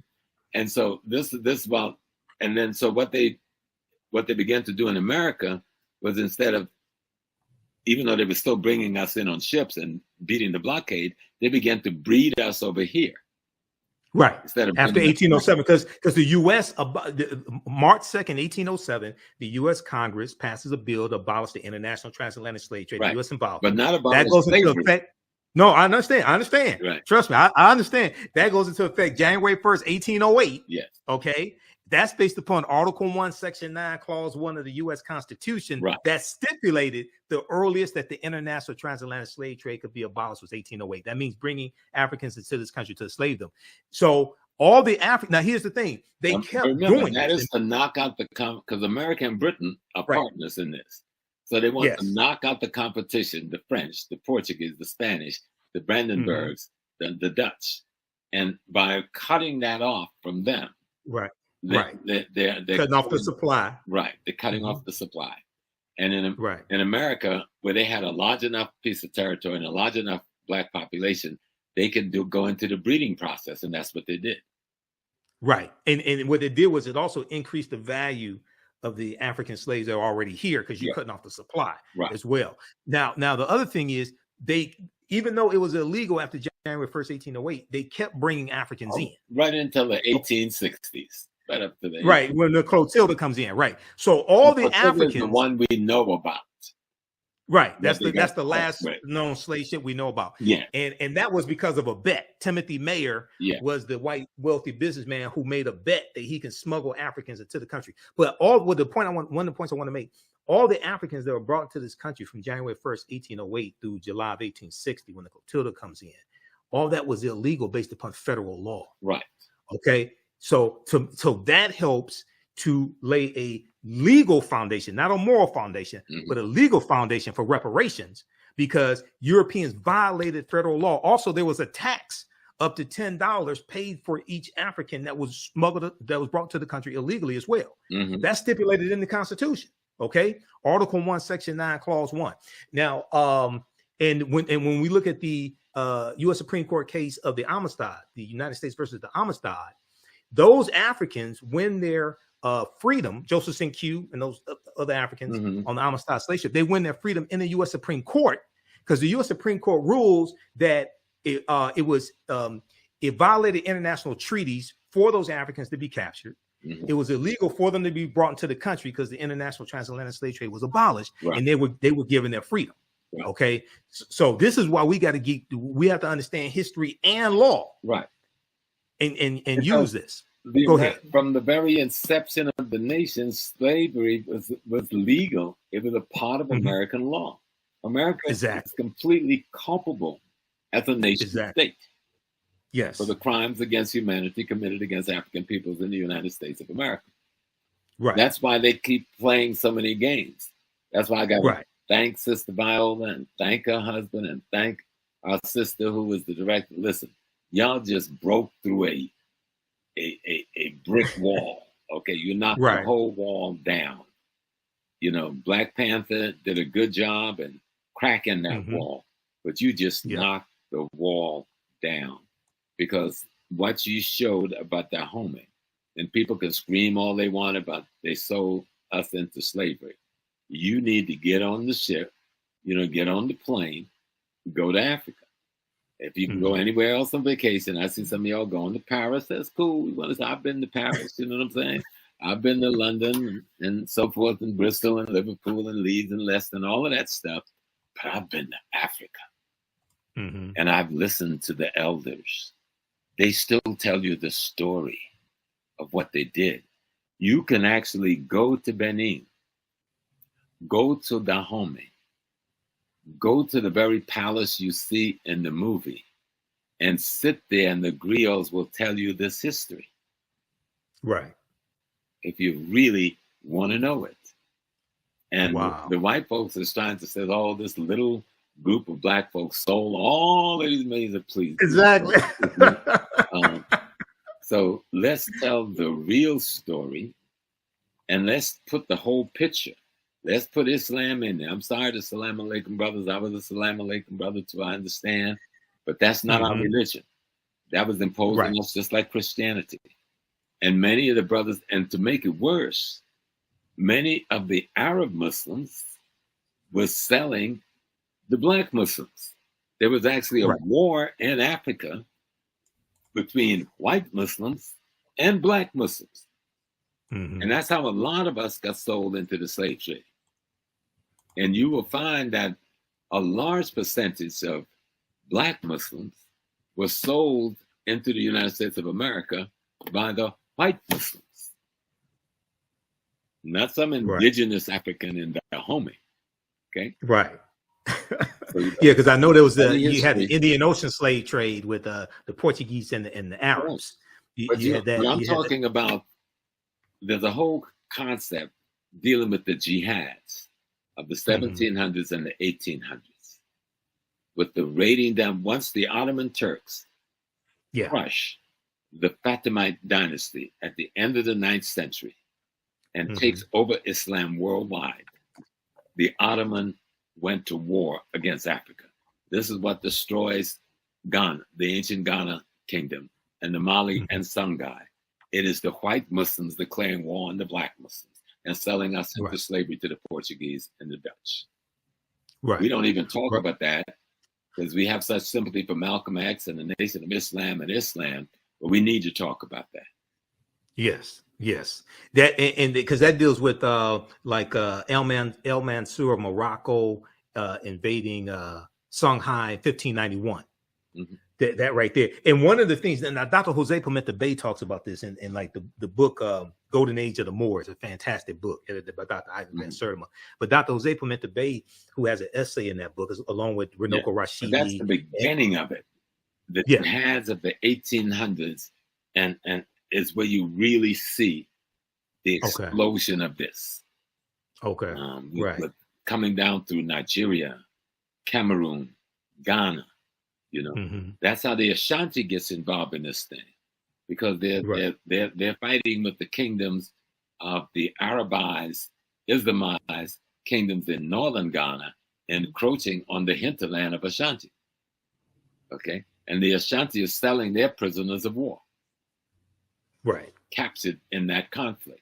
The same thing with the Mose people of what is now Burkina Faso.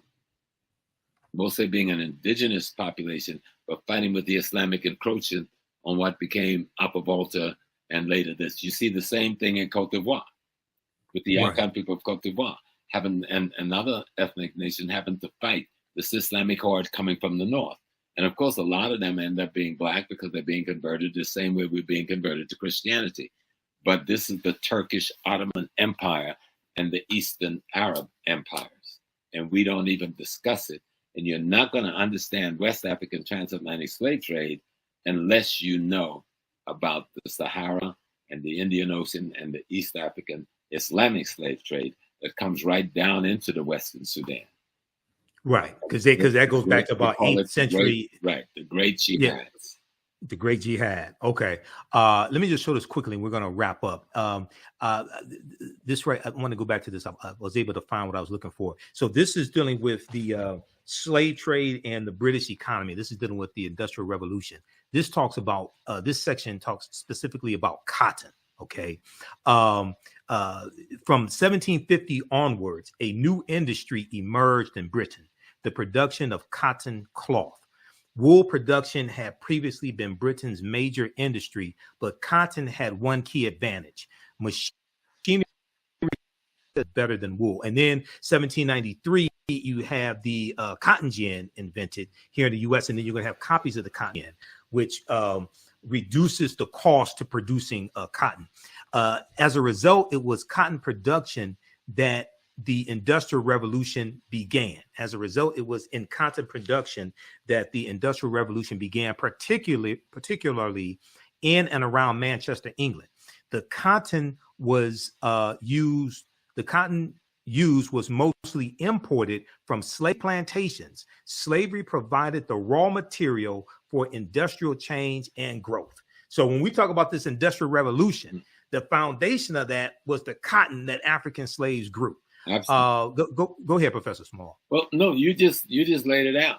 And the thing that people must understand is that the American banking system was tied in to the British banking system.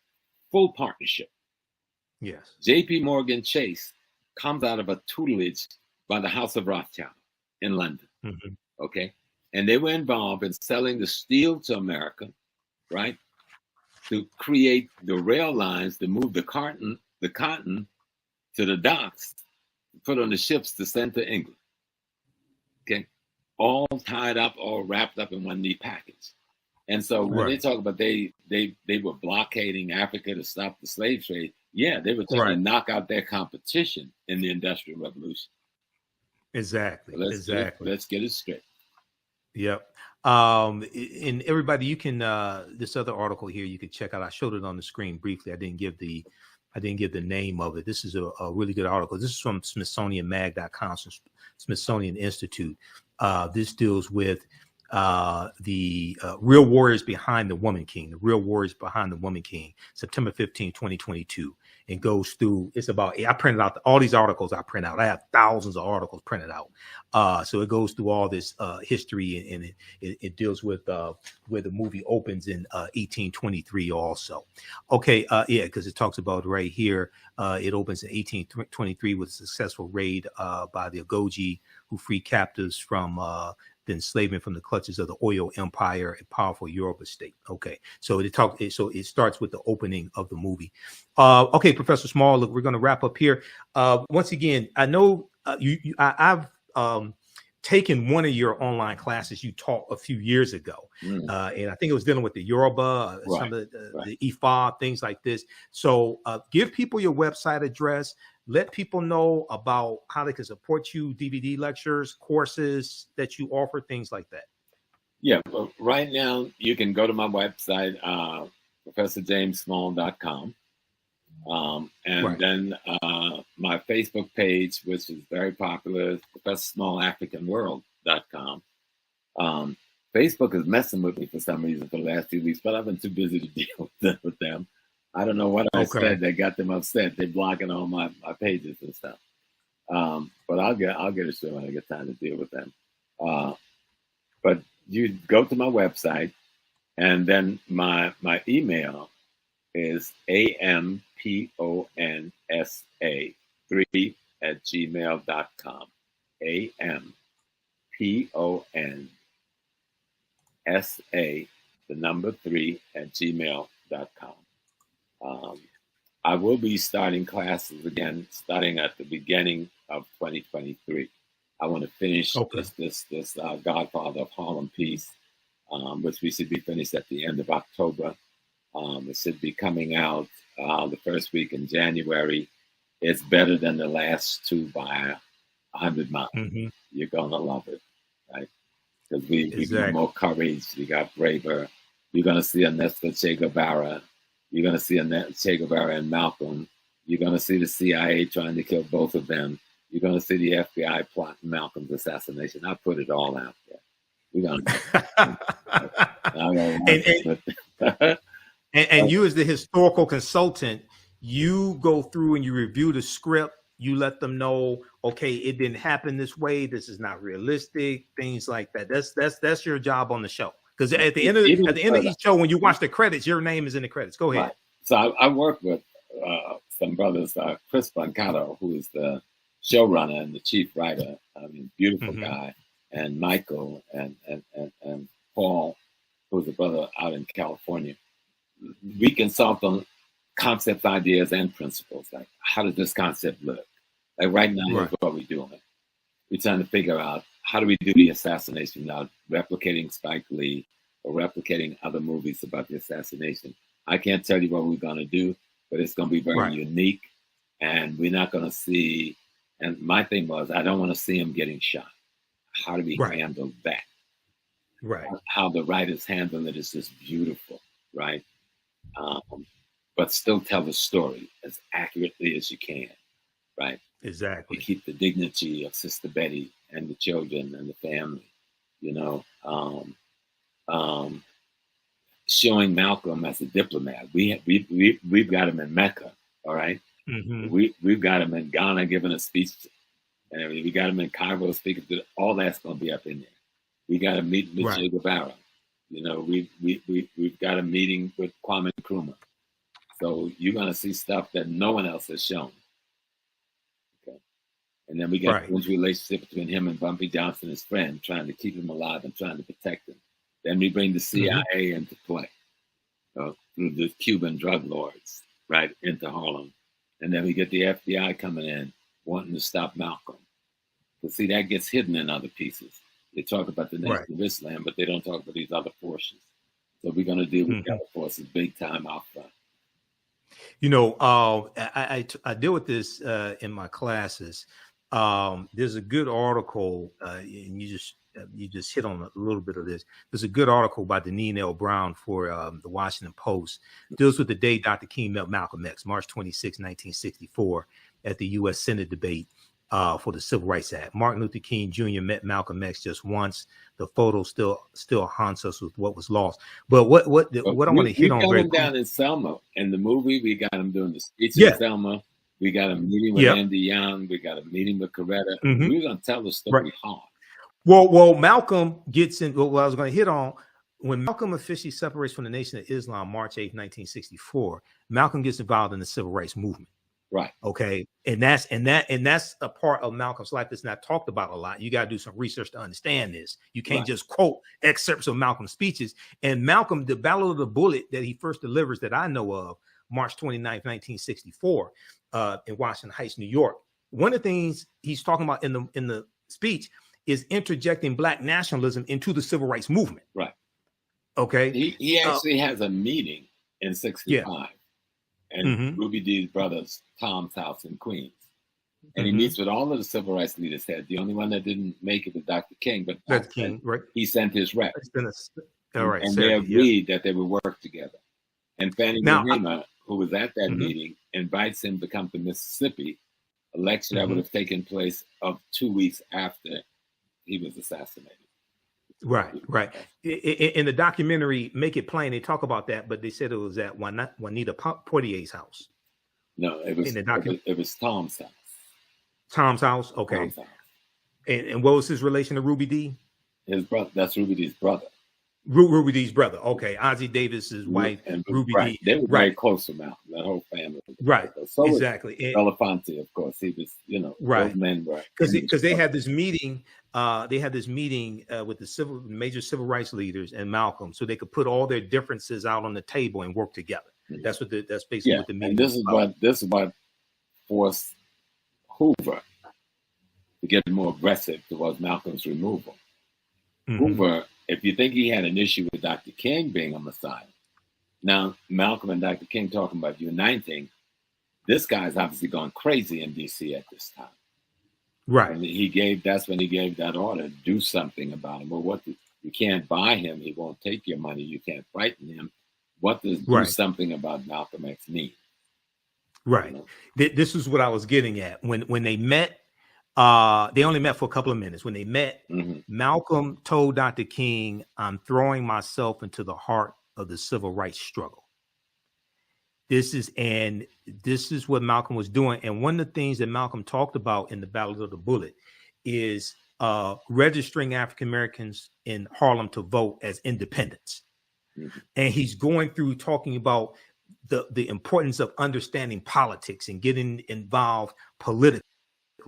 And then June 28, 1964, when he delivers his speech announcing the formation of the Organization of Afro-American Unity, the speech that people call By Any Means Necessary.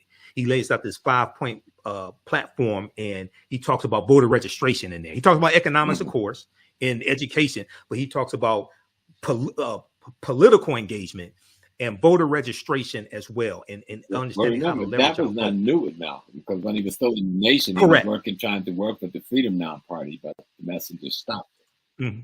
So he had always been trying to have that kind of engagement, but the nation wanted to remain a religious organization and not a political organization. That was part of the conflict that got him separated from the nation.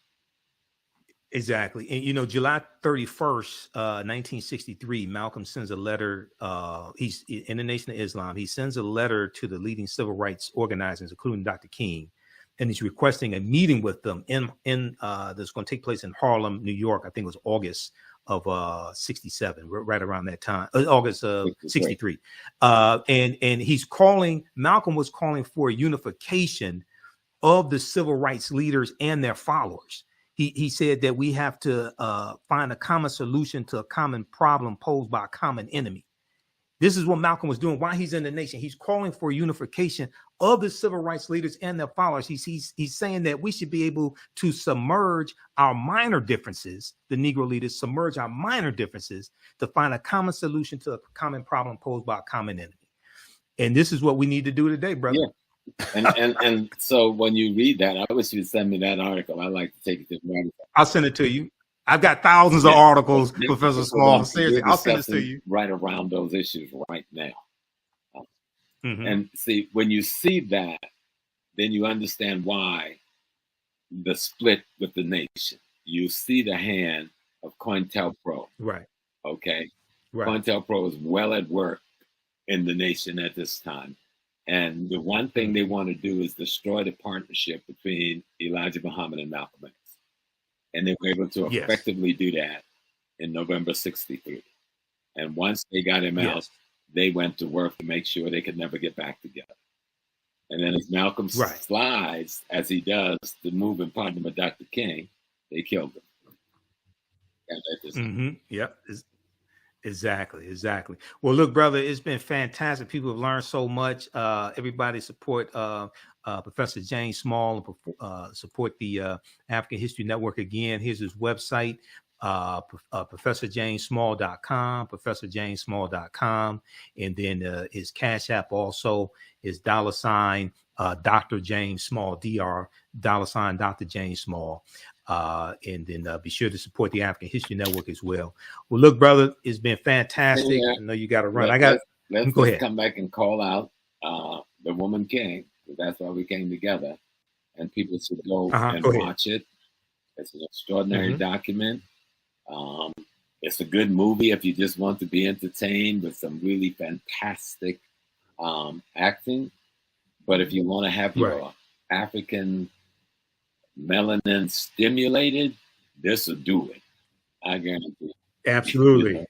You'll come away blown away by this movie. You'll come away wanting to learn more about African history and who you are. That's what happened with Malik. That's so powerful. I'm going to do my DNA sometime soon. I'm going to use African ancestry. Yeah, I did African ancestry. I did my mitochondria, which is my grandma, and that's 100% Sierra Leone. But I knew my great grandma who came from West Africa, and I knew my great grandpa, my great grandpa who came from East Africa on my grandma's side. She was the root woman, the Yoruba priestess, the Dada, and the plantation I grew up on. So it's just so much of it is like, wow. I mean, like I said, I don't cry in movies. These people had me crying. I mean, the tears. Right. Me too. I shed some tears at the end too. It was like I almost lost my breath a couple of times, and stunning the way they did the essays and solved, the conflict resolutions they brought about with the situations that was clear, the problems, how they solved the problems. Let me explain to people what I'm saying. When you're making a movie, you create problems, you create contradictions, and the movie is about how do you bring resolution to the contradictions, right? They just do a fantastic job of it. You know? Exactly. And Miss Davis is just, when you see her, she is the woman king. When you see her, she is the warrior general leader. No doubt about it. Naniska. Yep.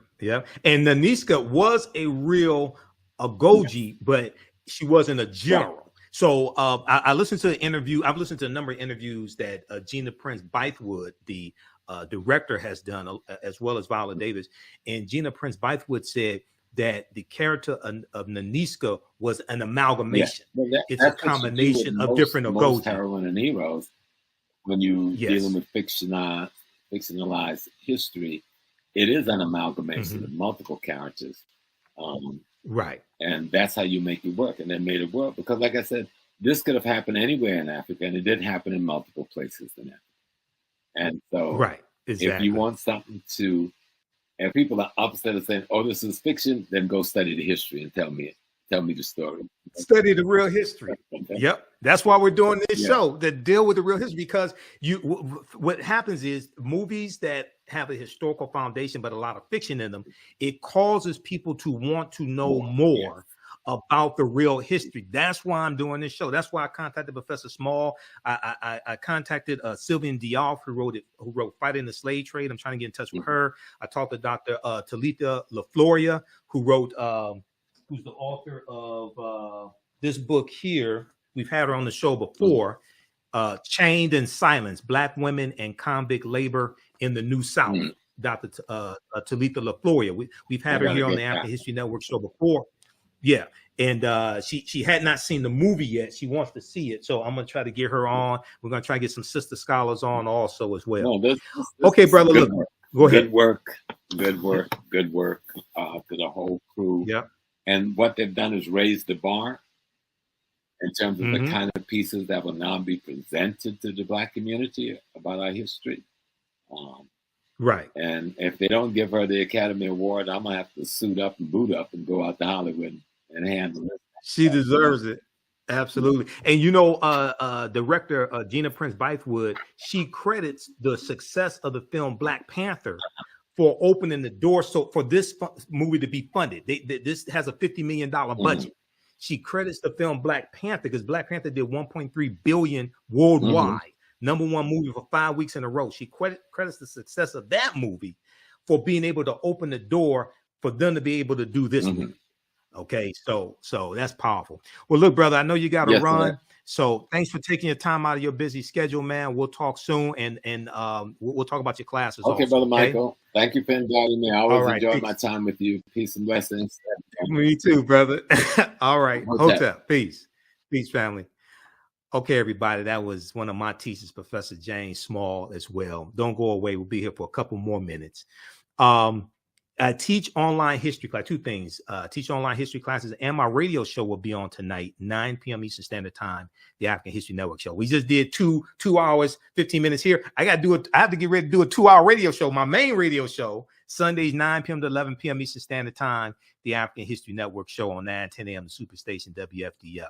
But if you visit our website, TheAHNShow.com, this is our new website, TheAHNShow.com. If you go to our old website, which is AfricanHistoryNetwork.com, it'll redirect here. Information about the radio show is here.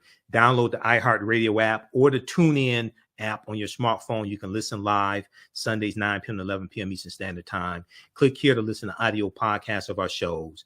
And also we broadcast on Facebook and YouTube when I'm on live. PayPal, Cash App information's here as well. And then I teach online history classes, okay? And this really helps support the African History Network and finance what we do, okay? Because it takes a lot to be able to do this. Is a lot of expense, different services I have to pay for. So I teach an 8-week online class called Ancient Kemet, the Moors, and the Ma'afa, Understanding the Transatlantic Slave Trade, what they didn't teach you in school. This class is scheduled for Thursdays, 7 p.m. to 9 p.m. Eastern Standard Time. Next class is September 29th. The class is on sale $80, regularly $130. We do the sessions live. All the sessions are archived and recorded. You can go back and watch it anytime, okay? You click right here to register here. You can pay by debit card, credit card, or PayPal. If you want to pay by Cash App, just email me through the website. Just click on Contact the African History Network right through the website. Email me, and we can set it up where you can do it through Cash App, okay? Because sometimes people just send me money through Cash App, and I don't know what it's for. If you send... you could send it through Cash App. I need your email address to enroll you in the class. So yeah, just email me because I want to keep the money straight. Just email me if you want to do it through Cash App, okay? But we deal with thousands of years of history and what leads up to the transatlantic slave trade. We go through this history chronologically as much as possible.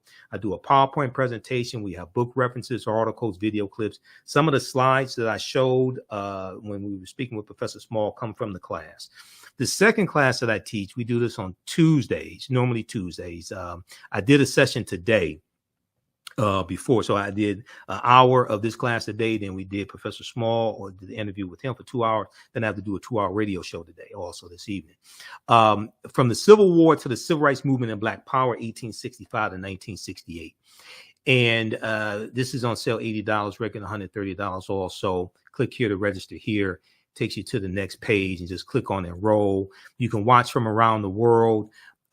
This one here, we deal with history starting in 1803 with the Louisiana Purchase and the Haitian Revolution. And we go through our history chronologically to understand what happened, what leads to the Civil War taking place, what happened to us after slavery ended, what were the laws and policies put in place to put us in the predicament that we're in now, to better understand where we need to go from here. Okay, so that is from the Civil War. The second class is from the Civil War to the Civil Rights Movement and Black Power, 1865 to 1968.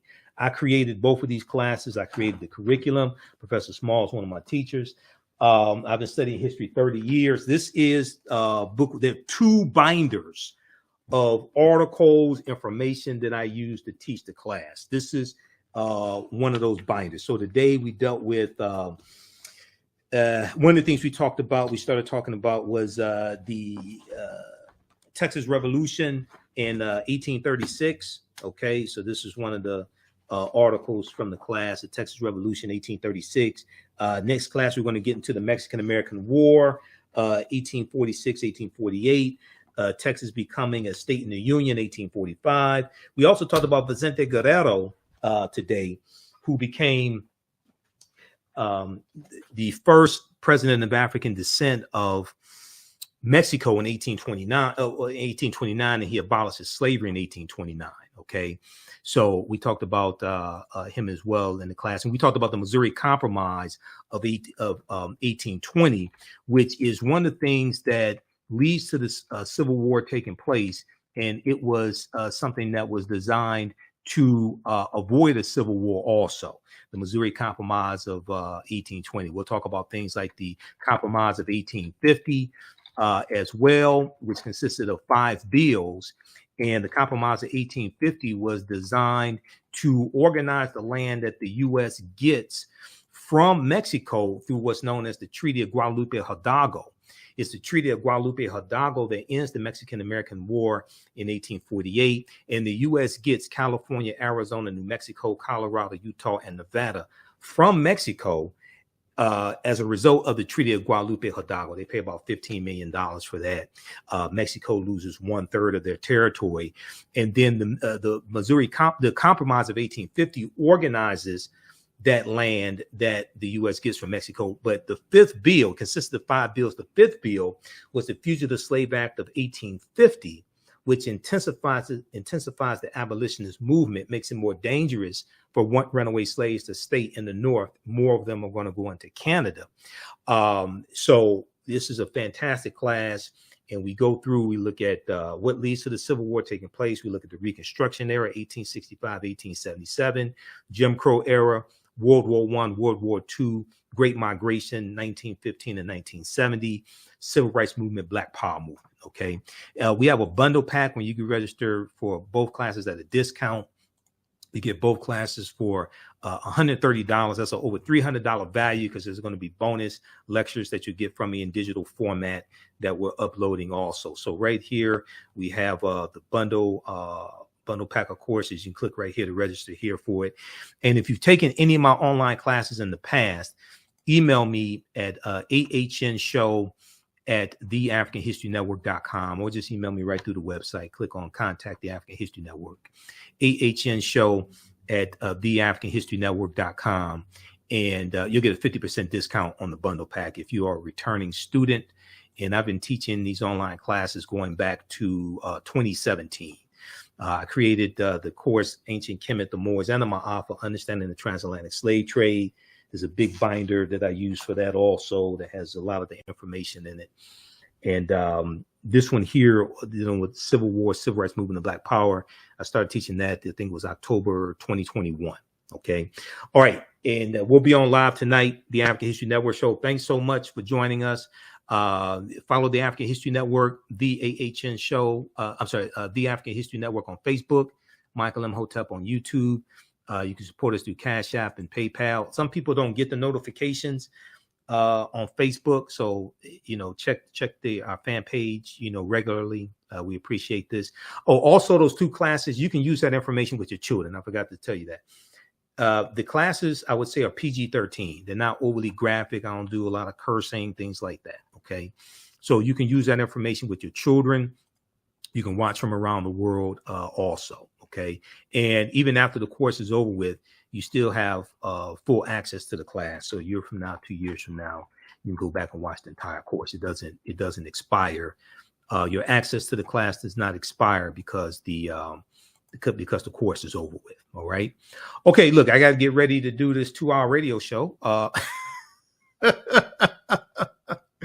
It's been a busy week, and I have a new work schedule and trying to get used to all that. So I talked to Professor Small. I said, look, let's do this.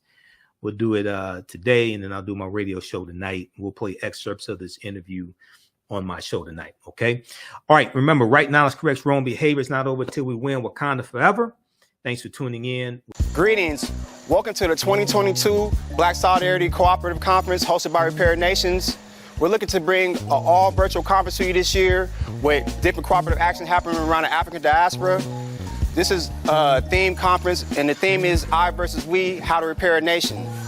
Around the theme, we're looking to offer an education around travel around the African diaspora, how to fund your cooperative, and also how to get into a collective versus an individual mindset of working together. This conference will be hosted on Saturday, October the 8th from 10 a.m. to 4 p.m. And we're looking for a $5 to $20 suggested donation, but no donation is required to come in. Please come out and support us on this day as we bring together different cooperatives and collectives with education. And we hope to see you at the 2022 Cooperative Solidarity Conference with Repair Nations. Hello, African History Network family. You've put it off for way too long. Now it's time to act for your family, your future, and the next generation. Get life insurance for that peace of mind and security for you and your loved ones. Build your financial foundations starting today. Your independent agent at Fortified Trust Life Brokers, with over a dozen strong A-rated life insurance companies to offer you the life protection you need when it comes to final expense, term life, whole life, mortgage protection, annuities, and more. They're currently licensed in Alabama, Georgia, and South Carolina. Don't let a pre-existing health condition hinder you from getting life insurance. You can get the affordable coverage you need today. Life insurance is only the beginning. Email them at Fortified Trust Life for a free fact sheet explaining the 5 basic building blocks for a strong financial foundation. It's their gift to you to help you fortify your future. Email them at fortifytl828@yahoo.com or call them at 706-339-5096 and leave a message. Fortify your future today.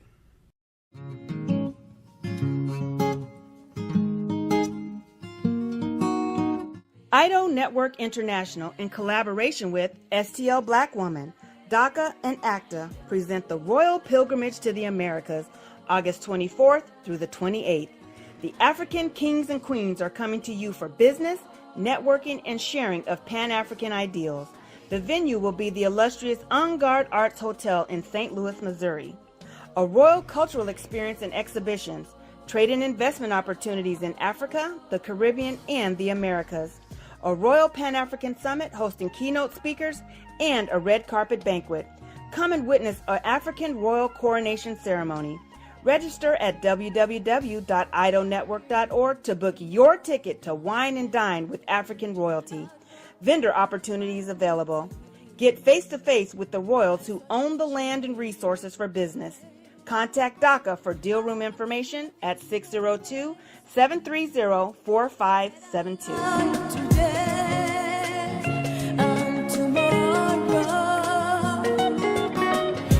The work that I do is larger than the fashion industry. It's larger than the art world. And I believe that I was born to bring newness into this world. I'm Kaima McIntyre. I'm 24 years old and I'm an artist. I create everything from paintings to jewelry design, metaphysical jewelry to be specific, and fashion design. The only reason why my prom dress went viral is because people needed it. Within a few days of going viral, Notori Naughton reached out to me and she's like, I saw your dress, can you make me a dress? I was equally as shocked to be asked by a celebrity to design their dress at the age of 17. That's just one person, and the list just continues to go on to Janet Jackson, to Tyra Banks. It really hits home. That means that the discussion is happening on the grounds in real time. iRedify is a Black-owned digital platform that showcases Black and Brown cultures and people. The books on the platform are written by African American authors, Afro-Caribbean authors, African authors, and so much more. Kids 14 and under can read ebooks, listen to audiobooks, and complete learning activities. Kids can even write in the books digitally. Get unlimited access to everything on the platform for only $8.99 a month at iRedify.com. Sign up for your membership today.